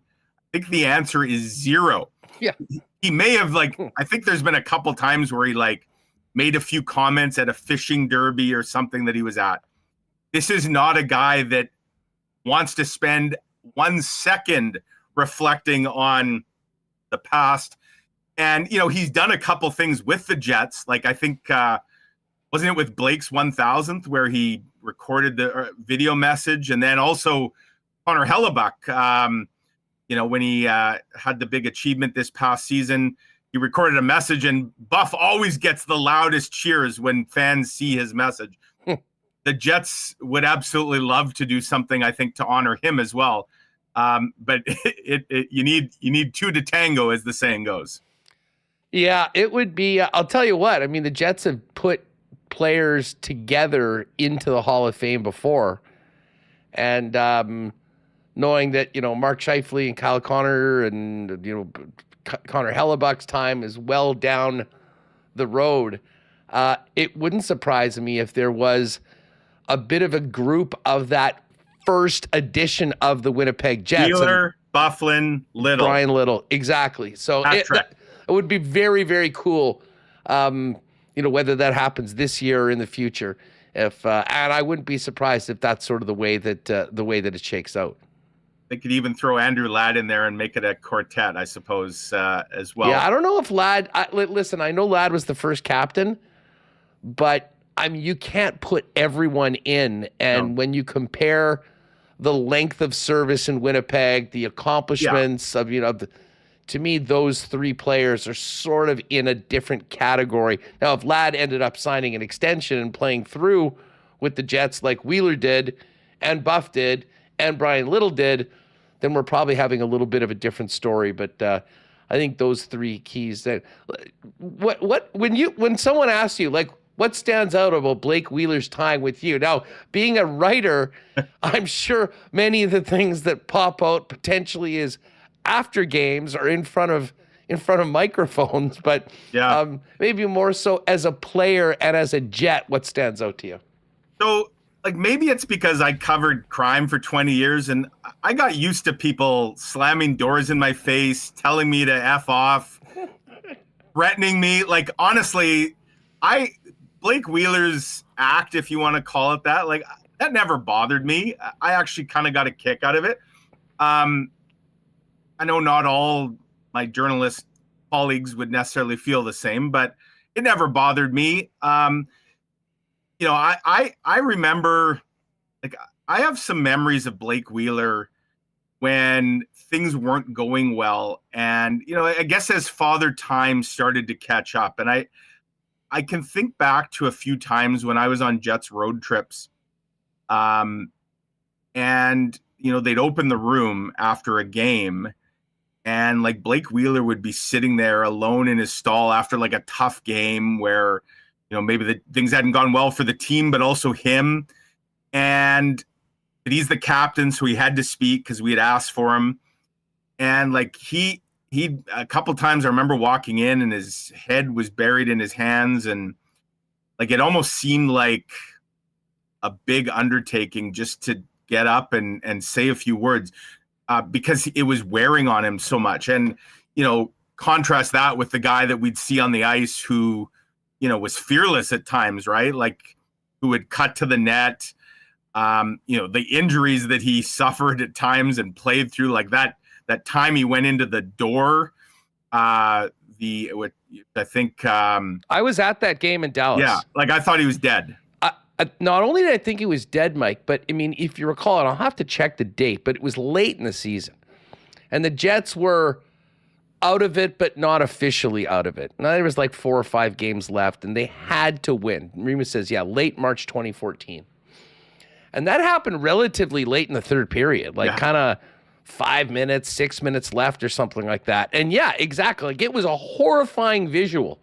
And you were legitimately concerned. He got impaled, basically. I'm thinking, he is on his way to the hospital. Yeah.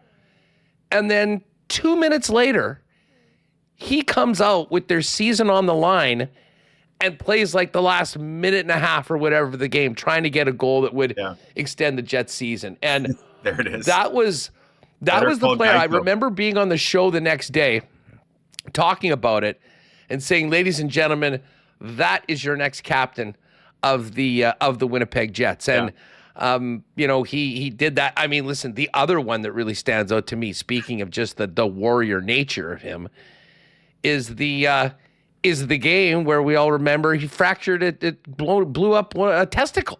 Ruptured testicle. Ruptured a testicle. What people don't remember about that is that happened like midway through the game. Second period. He finished the game, and there was a play. It was a game against Nashville. It went to overtime, and like finding out after the fact what he was dealing with and thinking about him playing through that game, he had like just a vintage Wheeler play in overtime where, he still had the wheels. He lowered the shoulder, took it around, didn't score. And then I'm thinking about him doing that and then finding out what he was playing with that night. Listen, there's, Wheeler had his ups and downs, with particular media and whatnot. The one thing that no one will ever be able to criticize Blake was that he wasn't giving every single ounce of himself every time he put that jersey on. And honestly, the way his career sort of wrapped up is symbolic of that as well. I was in New York a couple of years ago on that Jets visit, and it was shortly after Blake Wheeler had signed with the Rangers and then suffered that horrific, like we're talking, Huss, if he was a basketball player, that would have been one of those, oh my God, I can't even watch the injury. Like we're talking compound fracture, like bone through skin fracture. And I remember talking with some members of the Jets who had actually gone out for dinner with Blake in New York the night before the game, and a few members of the Rangers, where Blake had shared details of that injury that hadn't been reported publicly. And the thing that stood out to me the most was this: horrific, gruesome, broken leg. His kids were at the game that night.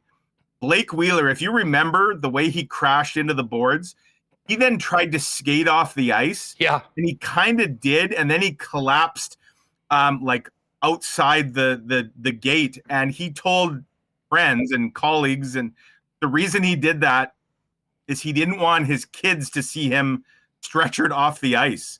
Like, again, this guy is just built differently. And yeah, you may not have always liked him as a person. I know many fans didn't. But you had to appreciate what he gave as a player. So best of luck. It looks like he might be joining us in the media. Which is the best. The best. It's often the guys that sometimes have the biggest run-ins with the media that then become. But I'll say this about Blake. Very intelligent, very well-spoken guy. And I think when you get further away from the competitive juices and the focus that you need to be a player, he's got every tool in the bag, I think, to be a great analyst and a very successful part of the media. So, and the one other thing, you can say it, and I mean, listen, there's a lot on the shoulders of a captain, and, he wore it every single day. His wife, Sam, they did so much in this community as well. So, listen, at some point soon, I would imagine there'll be a welcome back for Blake Wheeler, and the Jets did just put out a graphic saying, Wheels, thank you for your commitment and dedication to our team, city, and province. Spent the prime years of your career playing here in Winnipeg and believe our team is capable of greatness every time you put the jersey on. And it goes on, all the best in your next chapter of your life.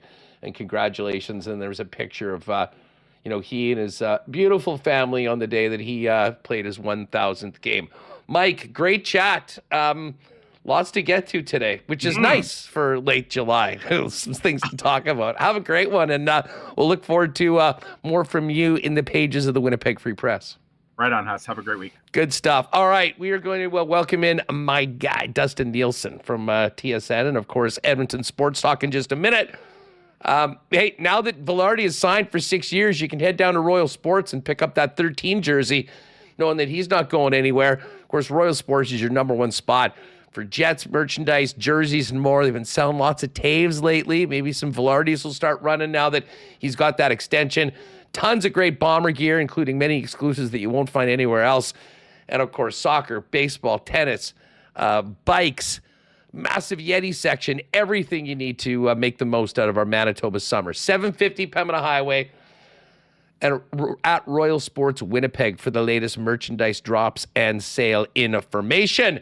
Of course, Boston Pizza's rocking with their new summer menu right now.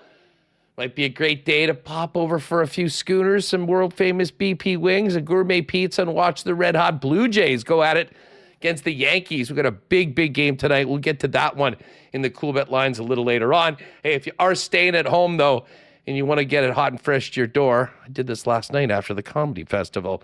You can always order online at bostonpizza.com. All right, just before we bring in Dusty, a big cheers to our friends at Winnipeg's favorite local brewery, Little Brown Jug. You train day in and day out, learning new techniques, approaching new concepts, and living out the thrill of achieving your goals. Building a craft beer is no different. While you spend your hours on the ice, we spend ours here, brewing our trademark beer. Again, and again. Here's to pushing the status quo and challenging ourselves to build something memorable. 1919 by Little Brown Jug.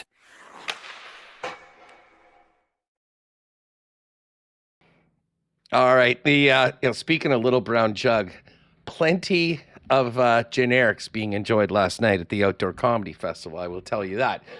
Let's bring in my partner in the lock shop at noon weekdays over on the EST network and the voice of CFL football, Dustin Nielsen, back on WST. Dusty, long time no talk. How are you? Great to have you on the show. What's happened in the last hour and a half? Anything new? Well, no, we've been talking about the Gabriel Vilardi deal, 6 years. Everyone's excited about that. Had a great press conference this morning.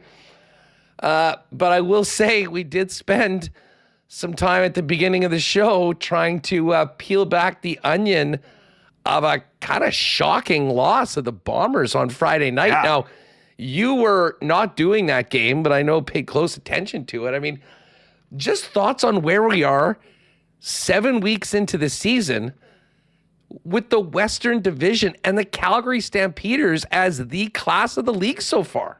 You are at a point now, at least I know I am, that you have to stop doubting Calgary. You know, like they started this stretch where they had a good start to the year and you said, okay, what? Next they go Bombers, Riders, Bombers, Montreal. Like that'll be when we really, they'll come back down to earth. And not only have they not come back down to earth, they've basically manhandled those teams 3 times. I mean, it's been absolutely stunning what the Calgary Stampeders have been able to do here. And yeah, I thought, I thought Winnipeg coming off a bye week at home. I've done so many Winnipeg games over the last 5-6 years where it's like, oh, off a bye week at home, this is going to be a victory. So I just sort of assumed that it was going to be, and Zach going down obviously changes things significantly in that football game.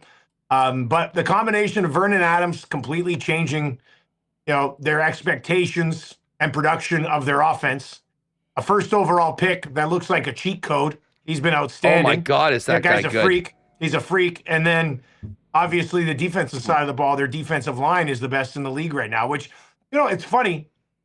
The defensive line in Winnipeg was the best in the league for a long time too. And look where that got them, right? And now you've got this Calgary defensive line that they're not first, second, third in sacks, but they have guys who pressure the quarterback all the time, and it's making a significant difference. Well, and the quarterback situation for the Bombers is something that we're going to be paying close attention to throughout the week. I mean, I think everyone had some questions as to whether Chris Streveler was going to be, a backup that you can consistently win games with. And I guess the thought was hopefully we won't have to find out. And Zach Collaros is going to be in there. But week 1 of the season, Collaros was suspended. With the first team reps, Streveler went out, almost exclusively passed the football, won a game, and played really, really well. It was very different. Now, again, I think we got to give a lot of credit to the Calgary defense, but Streveler said after the game that just simply wasn't up to their standard. And it was interesting to hear Mike O'Shea afterwards as well. I'm not sure if you caught it, Dusty, but he I don't want to say he laughed it off, but he just acknowledged that they've got their butts kicked for a couple weeks. But as the doom and gloom it maybe feels around Bomber fans, it has been reminded to many that this football team did start 0-4 and 2-6 last season, still ended up winning the West. I guess I would argue the West is a very different neighborhood this year, it seems, than it was last year. Yeah, so far for sure. And I think if you're looking for positives, I think Winnipeg's defense is younger and faster than it was last year. That's not going to change. If anything, it's just going to get better. And yeah, we'll see what happens with Streveler. I was stunned. I was absolutely stunned in week 1.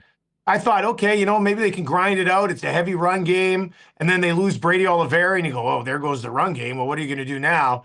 And then Matthew Paterson steps up, and Strevler just looks like an excellent pocket passer. So, we'll see how it looks for him here moving forward. But the West is interesting. I mean, I know it's early to sort of separate some teams, but unless some things change here rather quickly, Calgary and Saskatchewan look like the cream of the crop. BC and Winnipeg will be battling for third in the West. And then from what we've seen so far, I mean, whoever doesn't get that spot might be crossing over this year. So, all these games are extremely important, especially the ones, though, against these teams in the West, which is why you look at BC so far. And BC's got 2 against Edmonton that they won, and they squeaked one out against Montreal. Like, nothing really overly of significance for those guys just yet. And we'll see what happens when they start to play a few of these bigger boys in the West again. Yeah, well, I mean, BC, we talked about it on the Lock Shop. I mean, they had a big opportunity. I mean, there was a scenario where we were going to be talking today with 4 teams at 4 wins in the West.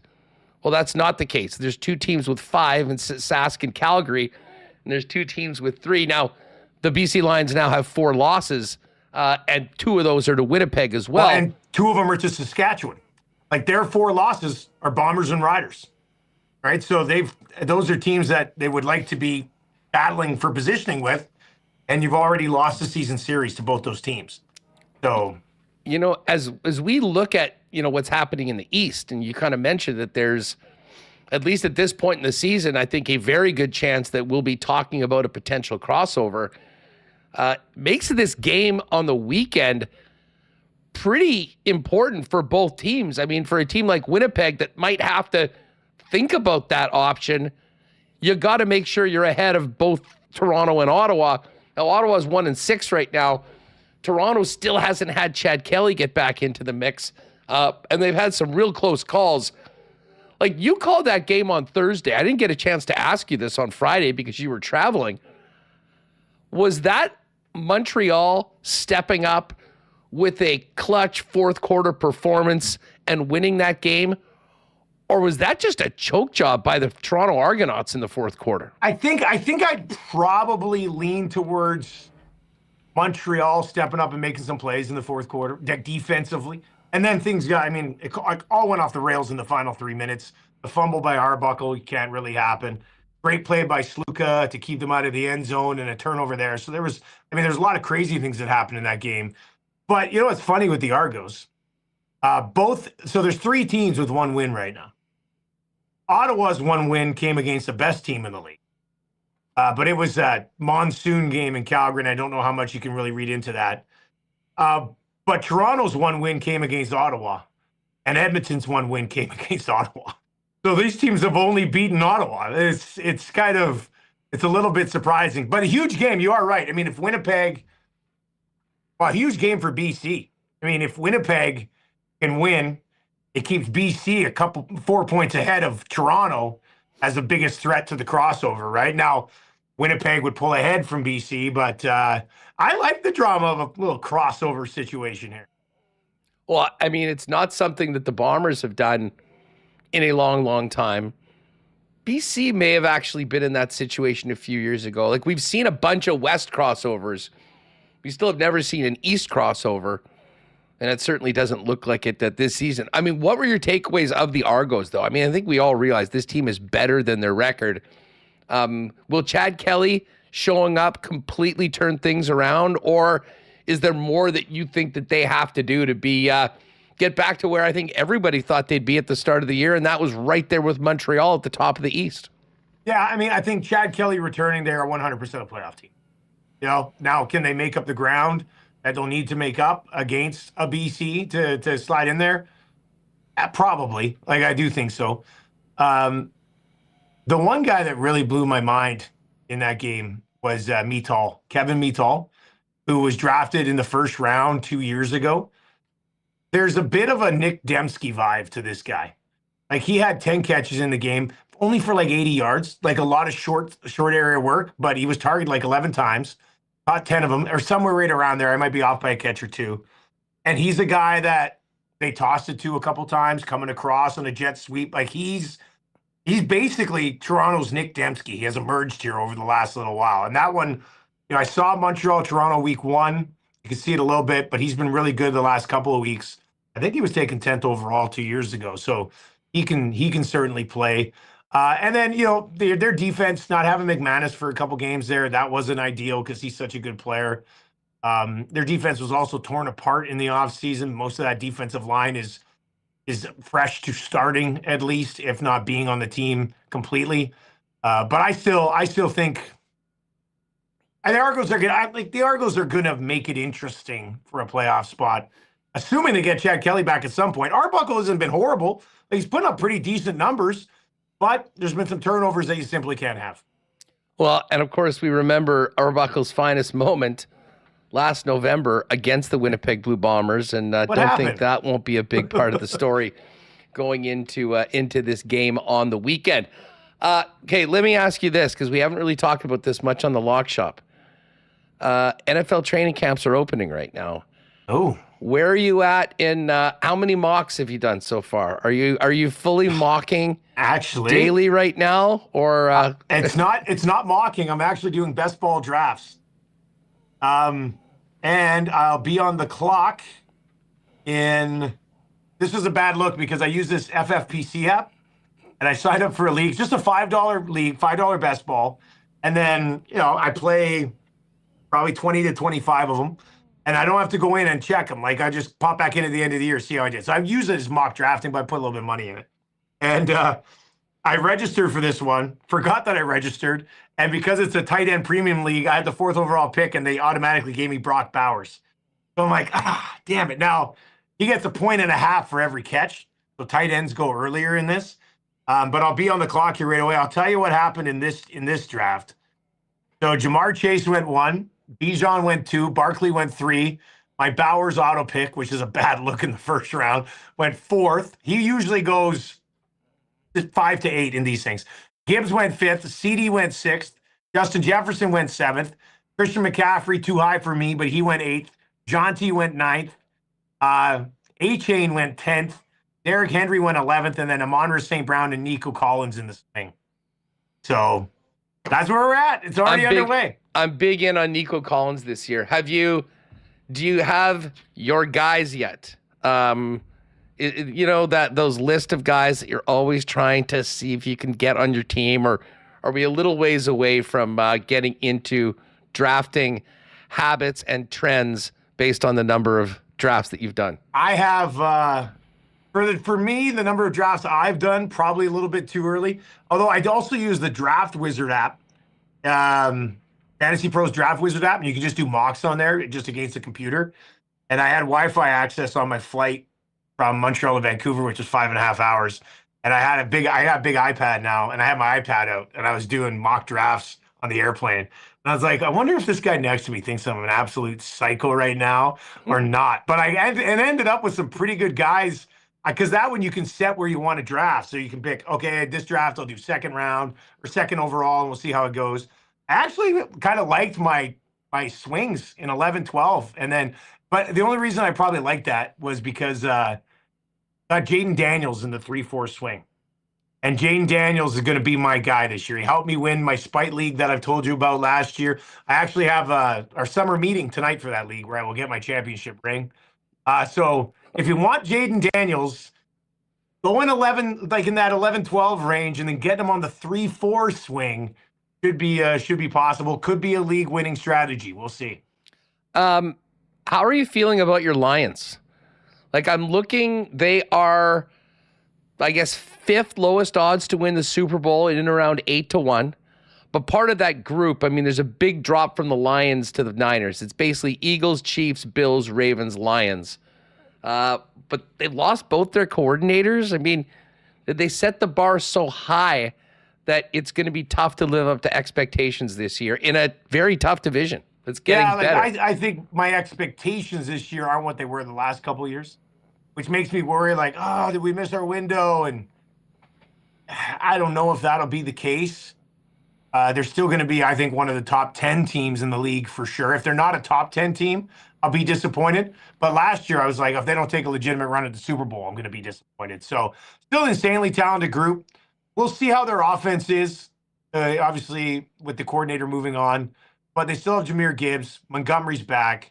They still got St. Brown. They still got Laporta. I think there'd be an elevated role for Jamison Williams. So, and then Jared Goff's been steady since we got him, man. I like him. So, tough division, tough schedule this year as well for the Lions. So Killer schedule. Yeah, tough schedule. Their first four road games are like Philly, Chiefs, Ravens. What other team? I heard some guys talking about it yesterday, but a very tough. So the way to start easiest out. game there could be the Chiefs. It's we'll see how that plays. Please out. tell me you're not one of these people that are like, oh, this is the year. They're not going to win the division. They're like, listen, I've got tickets for Week 18 in Vegas. Of course you do. And I'm like, I kind of wish the game was earlier because, I mean, often the Chiefs don't need to win, and we might not see Mahomes and the rest of the guys. Although I will give credit to, the Chargers have had another offseason. Like, they signed Najee Harris, and he blows fireworks in his oown face on July 1st. That's not good. Oh, they signed Mike Williams to come back. He retires the first day.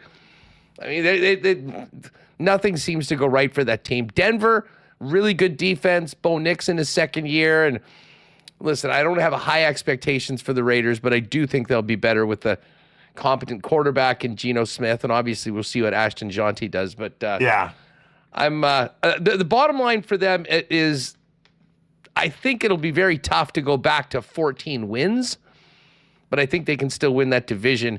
I'm very intrigued as to what we see from Minnesota with J.J. McCarthy as the starter. I mean, he's really the first rookie to miss his entire rookie season and then start the next year.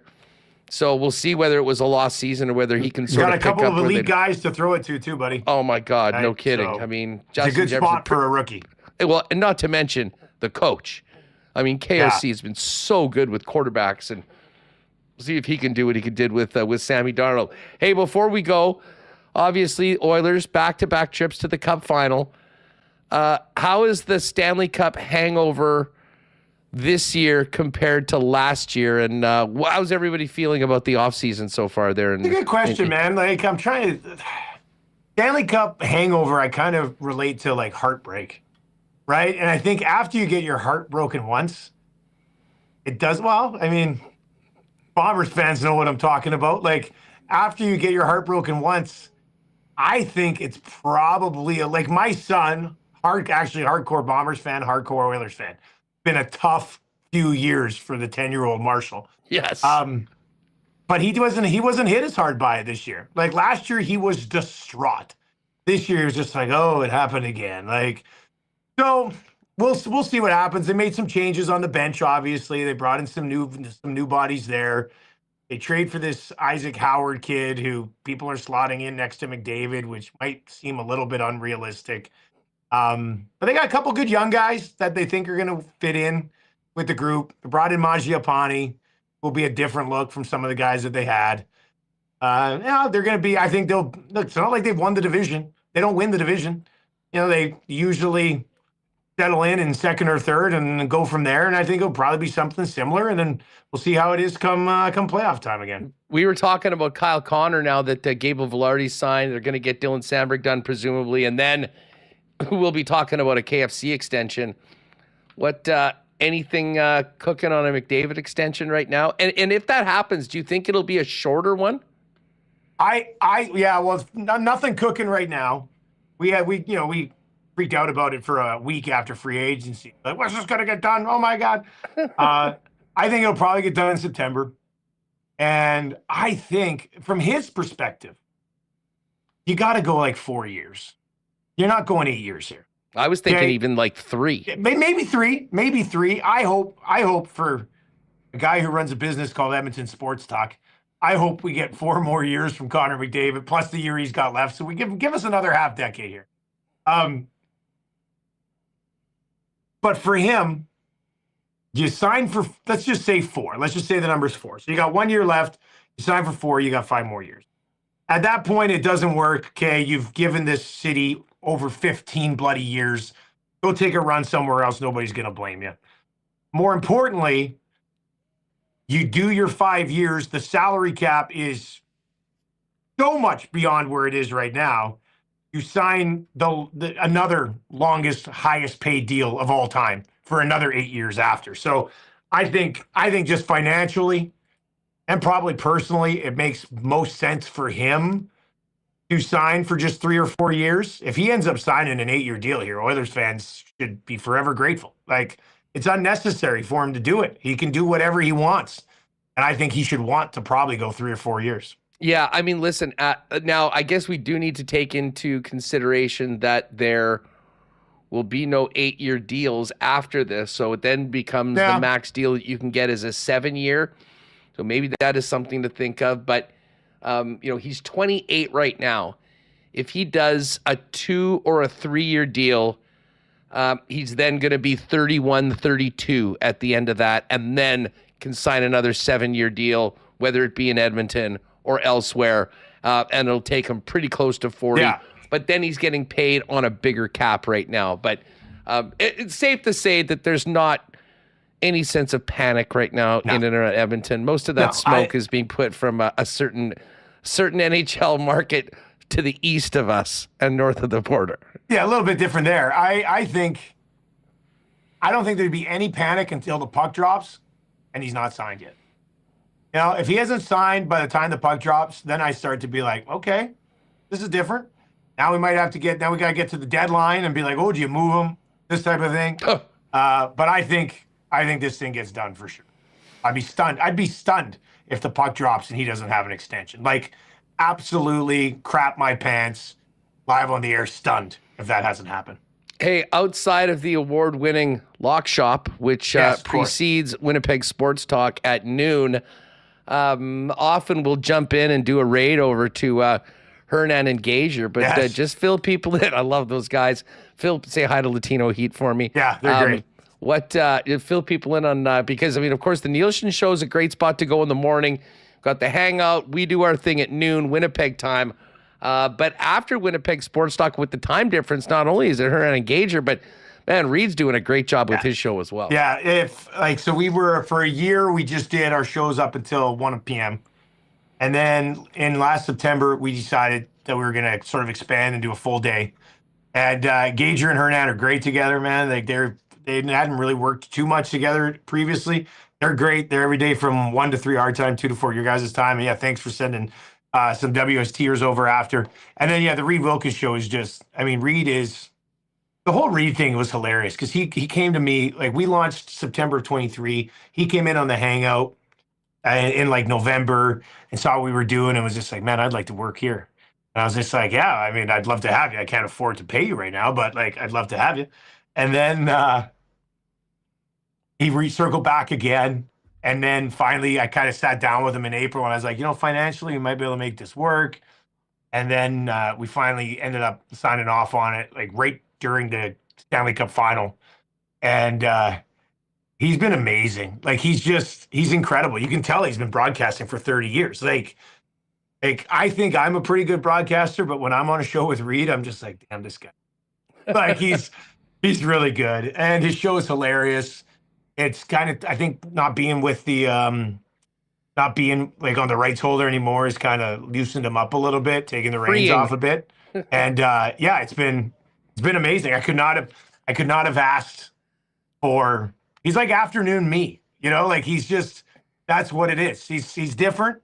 He's not as off the wall-ish or as bitty as our show, but he actually is hilarious. Like, I got super lucky. Like, I'd listened to his pre and post a ton.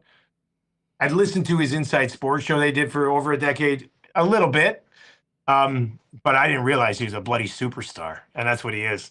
Sorry, Hervey, but we got a superstar here in Edmonton. His name's Reed Wilkins. Our buddy Big Ukes in the chat said Reed's unreal, has been able to step outside the box a bit more, and it's a hilarious show. And he's loving the youthful energy of the EST as well. Yeah, I think he does. Like, he loves working here, man. Like, it's been great. It's gone like 5 times as good as I thought it was. I thought it was going to be good, but it's been awesome. That show gets going at 4 p.m. Winnipeg time. So if you're kicking around a little later on, You know where to find it. Edmonton Sports Talk over on YouTube. Make sure to give them a sub if you haven't done that already. Hey, by popular demand, great to have you on the program. I know we do this almost every day. Similar type convo with plenty of time to screw around between 12 and 1. So, folks, make sure to check that out before Winnipeg Sports Talk, Monday to Friday. But great to have you on. Keep up the great work on TSN. And look, when's your next Peg game? Man, I'm not back in Winnipeg till just a sec. I got it all on my phone here. Hang on. I don't think I'm back. My next Bombers game is not until they're in Calgary on August 9th. So that's not too bad. But I'm not actually back in Winnipeg until September 27th. Wow.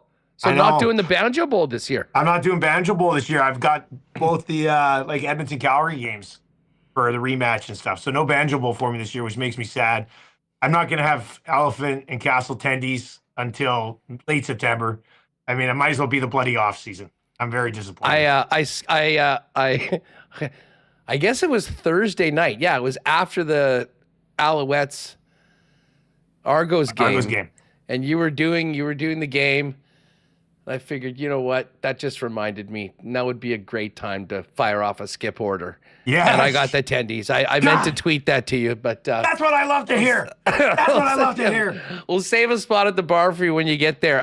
Dude, great stuff. I'll look forward to talking more in the lock shop. Say hi to the fellas, and thanks for doing this today. Yeah. See you later, buddy. Good stuff. There's Dustin Nielsen, Edmonton Sports Talk. You know where to find him. And yes, the lock shop continues. Myself and Dusty. Noon every day before Winnipeg Sports Talk. Join us. It's always a lot of fun. All right. The Gold Eyes continue to have a nightmare month. Hopefully some home cooking can turn things around. The Fish are back a little later on this week, and hopefully some good things can come because to be honest, they finally snapped an extended losing streak. They won for the first time in 10 games after blowing a lead on the weekend. It's just good to get a win for the Fish right now. They are coming back to the Peg later on this week. Just figuring this is July 9th, 24th. I think Thursday is the date that we'll see the team. And, hey, it'll be some good home cooking as the team gets going into the weekend as well. Goldeyes.com, 982 base for tickets. Listen, win or lose, it's always a great day at the ballpark. So make plans to get out on that next homestand and see your Winnipeg Gold Eyes. Assiniboia Downs had the night market last night, but it's back to business tomorrow for live racing at Assiniboia Downs Tuesday and Wednesday this week, 7:30 post time. Going to make a point to get out there over the next couple days with a couple of the fellas. If you are wanting to make a real night of it, hit them up and make a reservation in that amazing clubhouse dining room for that prime rib buffet and more. Definitely takes that night of racing to the next level. asdowns.com for more information, and you can give them a call and make a reservation there. Breezy Bend golf report today. Scotty Scheffler, death, taxes, and Scotty Scheffler. Man, he just obliterated the field at the Open Championship, winning his second major of the year. Check out some of these stats right now, just for how good Scotty Scheffler has been. Now, he, of course, ran away with the tournament. One thing that's a little shocking that you maybe don't expect Scotty Scheffler to be is the number one putter in an event. Well, that's exactly what he was. And when Scotty Scheffler's putting, he is winning, running away with the Open Championship at minus 17. This is Scheffler's recent results, just to put it in perspective how dominant he's been. Won the Open Championship, another major. Week before, top 10, he was T8 at the Scottish Open. The tournament before that, tied for 6th at the Travelers. U.S. Open, tied for 7th, another top 10. The week before that, won the Memorial. Before that was T4 at the Charles Schwab. Before that, won the PGA Championship. Going into that, he won the CJ Cup. The RBC, he was tied for 8th. The Masters, he was 4th.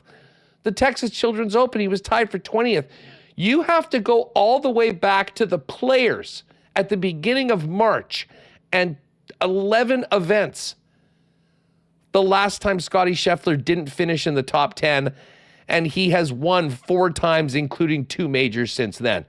It's Scottie Scheffler and then everybody else in the world of professional golf right now, and it was a treat to watch, although it would have been nice to have a little bit more drama over the weekend. But you can't, at some point, you just have to tip your hat and say, and appreciate greatness, which is what's happening with Scottie Scheffler right now. Hey, speaking of Breezy Bend, don't forget Manitoba Open about a month away, coming up in August, manitobaopen.com. Sponsorship opportunities. You've got volunteer opportunities as well. They've still got a couple spots, I believe, in the Pro-Am. So go to manitobaopen.com, check out all of that, and we'll be looking forward to doing some shows out at Breezy the week of the Manitoba Open to have all the sights and sounds of the biggest tournament of the year here in Winnipeg. All right, let's get Remo back in here. And Reem, we'll get to the Cool Bet lines and finish up the show. But as we continue to crank out more programming here on WST, we've got the Bomber Report coming up with Connor and Schnitzy right after WST today. Yes, if you are here, we're going to end it at close to 3:15, and stick around. It'll take you right to some more great Bomber conversation with Connor and Zach discussing back-to-back losses against Calgary, where the team goes from here, and they do the buy and sell segment, which is coming on, and oh yes, the Blue Crew review, where they take questions. So they've got some quirks there. Tune in to the, WST Bomber Report. Got a good thumbnail of Alford doing the moose antlers right in Streveler's face. Alford, yeah. Were you doing that? I had him in DraftKings. He was like super cheap, so you had to take him, but didn't feel good. I was not taking Alford in DraftKings. I was not doing the moose dance or whatever it was. You weren't going like this? Is this? But what it is? I was giving credit where credit is due. That dude is an absolute stud. Can't remember a guy coming in out of the draft and being such an impactful player so early in his career. But that is where we are at. Let's head over to Coolbet and see what's cooking up tonight. You know what's cooking tonight? The red hot Blue Jays. Home to the New York Yankees. Of course, it was, a couple weeks ago. The Jays, for the first time in franchise history, swept the Yankees at home in a 4-game series. They're back at it for 3 more beginning tonight. Pitching matchup for this evening between the two squads. The Jays are going to go with Kevin Gausman and Carlos Rodon on the bump for the New York Yankees. Odds for this one are Blue Jays. I think the Blue Jays were like even money. Let's see here. Plus 101, Yankees minus 119. Of course, the Jays, huge weekend, sweeping the San Francisco Giants. And listen, that's a great series win and series sweep. Because, as the Jays went in with 55 wins, I think, into the series, San Fran was right there at 52. Jays run the table.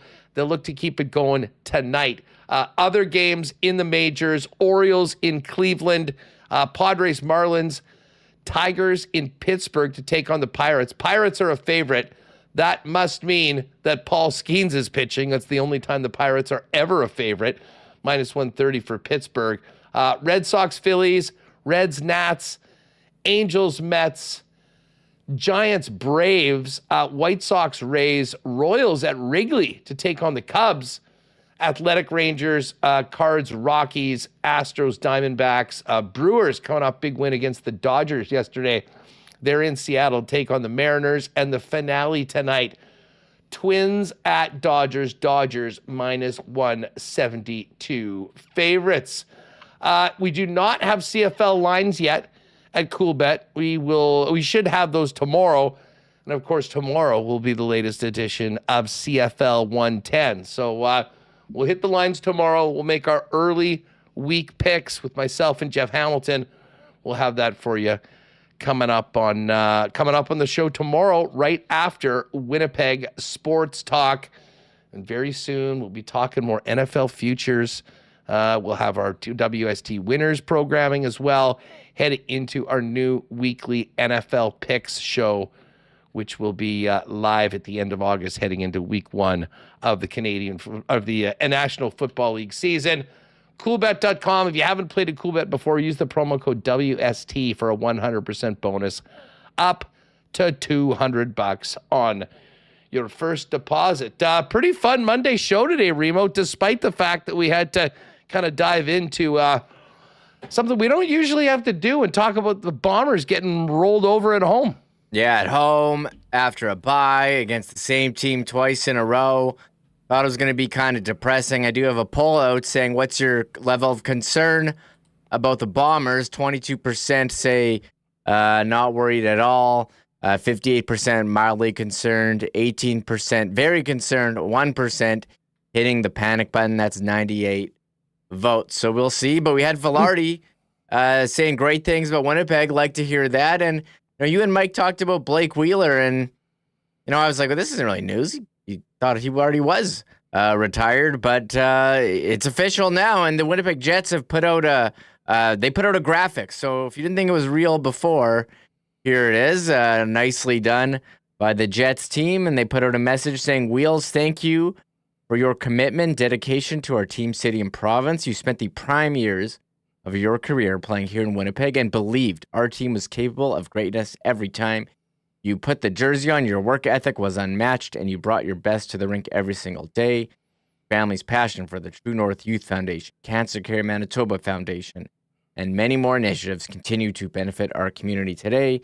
That's an incredible legacy to inspire the next generation. All the best in the next chapter of your life." And yeah, I thought Wheeler was going to pull like a Roger Clemens, where you sit out half the season and then play after after the All-Star break, home games and stuff. I figure he was just looking at a couple spots, namely potentially Florida, and obviously Florida had a pretty stacked roster, and they went their way. But yes, and we'll talk more Wheeler and his time. But as we talked about with Mike, there will be a time where Blake will be back here in Winnipeg, and 26 will be up in the Winnipeg Jets Hall of Fame. Hey, before we go, why not question of the day for not AutoCorp at Waverly and McGillivray was how do you feel about Gabe Vilardi's 6-year, $45 million contract? And of course, we go to fan feedback, brought to you by fansfirst.ca, your number one spot for buying and selling Winnipeg tickets on the resale market with no added fees. What you see is what you pay. And of course, with all these sold out Bomber games, fansfirst.ca often the only place you're going to be able to find tickets closer to game time with the games being sold out. Here's what people had to say in the fan feedback. 51% of respondents said love it, great value. 42% fair deal for both sides. 5% bit of an overpay, and 0% too long, too much. So fan feedback for Gabe Vilardi, very positive. Fan feedback's brought to you by Fans First, by fans, for fans, no fees. It's been a minute, Remo, but this is, I think, on the surface, one of the most popular extensions the Jets have done in a while. And as you can see from the reaction to the Why Not question of the day today. Yeah, Vilardi, very popular, and came over in the Dubois trade, and is a guy that says he likes Winnipeg, wants to be here, and sign on for another 6 years. He plays on the top line. Very positive, and now we're just waiting for the Dylan Samberg extension. But that's one of the bigger ones since the Scheifele Hellebuck, and that was done, where were you? In a Target? Target produce section. Well, when you called me to tell me I was on a bus home from the Chiefs-Vikings game on Thanksgiving Monday, and we stopped and did do the instant reaction in the produce department. of the target. An all-time WST moment. Yeah, so we did have the Pionk sign extension too. That was a big one at the end of the season. So we have that one and the Vilardi one. And I guess the timeline for the Connor one, Thanksgiving Monday. So you're going to have to be in a produce section on that day in Target. I will be ready. We may have to just drive, down to Grand Forks just to, get the right spot for the reaction video. Couple things. So if you missed it yesterday, and I know I was at the Comedy Fest and at Super Spike at the Bomber game, but I did prove to all the haters that I can get up early on the weekend. I joined Connor Rabchak for a lot more Gabriel Vilardi, Blake Wheeler talk on WST Sunday Live. If you haven't checked that out, it's waiting for you on the YouTube channel. Of course, right after the program, we're going to send you over in just a minute to the WST Bomber Report with Connor and Schnitzy to break down the ugly loss to the Stamps and look ahead to, of course, Toronto on the weekend. And then tomorrow, myself and Jeff Hamilton, new edition of CFL 110 as well. So awesome weekend with the exception of the result of the Bomber game, Remo, and pretty packed, fun show today to get another week started here on WST before I think a lot of people see the new WST Bomber Report for the first time right now. Yeah, Bomber Report coming up, and I'm sure tomorrow we'll have more information on the Bombers practice as I don't know, maybe is it up in the air about the quarterback? Mike O'Shea really wasn't giving anything after the game, and I haven't seen any, doing the show, I haven't really seen anything since. So we'll have the latest on Caleros tomorrow as to his availability. But I will say the fact that he's going to be on the podcast this week, I think would bode well. But I don't want to make any assumptions. So we'll wait to see what's happening at Blue Bomber practice. We'll get into that tomorrow. Yes, Running Man. Huss looked alert at 9 a.m. I was ready to go. Well, Connor was jacked up. He really wanted to do a show with the news about Vilardi. And Liz was doing a great job out at Super Spike. And there was a big teardown. So she popped in from her trailer, which was very luxurious, joined us for a few minutes, and then Connor and I took it the rest of the way. So check that out. Stay tuned. Right now, we're going to send you over to the WST Bomber Report with Connor and Zach. And then tomorrow, we'll have WST Daily, the main show. We'll also have the latest edition of CFL 110. That is going to do it for us, everyone. Thanks to all of our sponsors. Thanks to Mike McIntyre and Dustin Nielsen and all of you who joined us today. But don't go anywhere. Connor Rabchak, Zach Schnitzer, coming up next right now with the WST Bomber Report. We'll see you tomorrow, 1 p.m. right here on the WST Daily. Oh, my God! Oh! Shut it down! Let's go home! Thanks for tuning in to Winnipeg Sports Talk Daily. Make sure to subscribe on YouTube and your favorite podcast feed at winnipegsportstalk.com.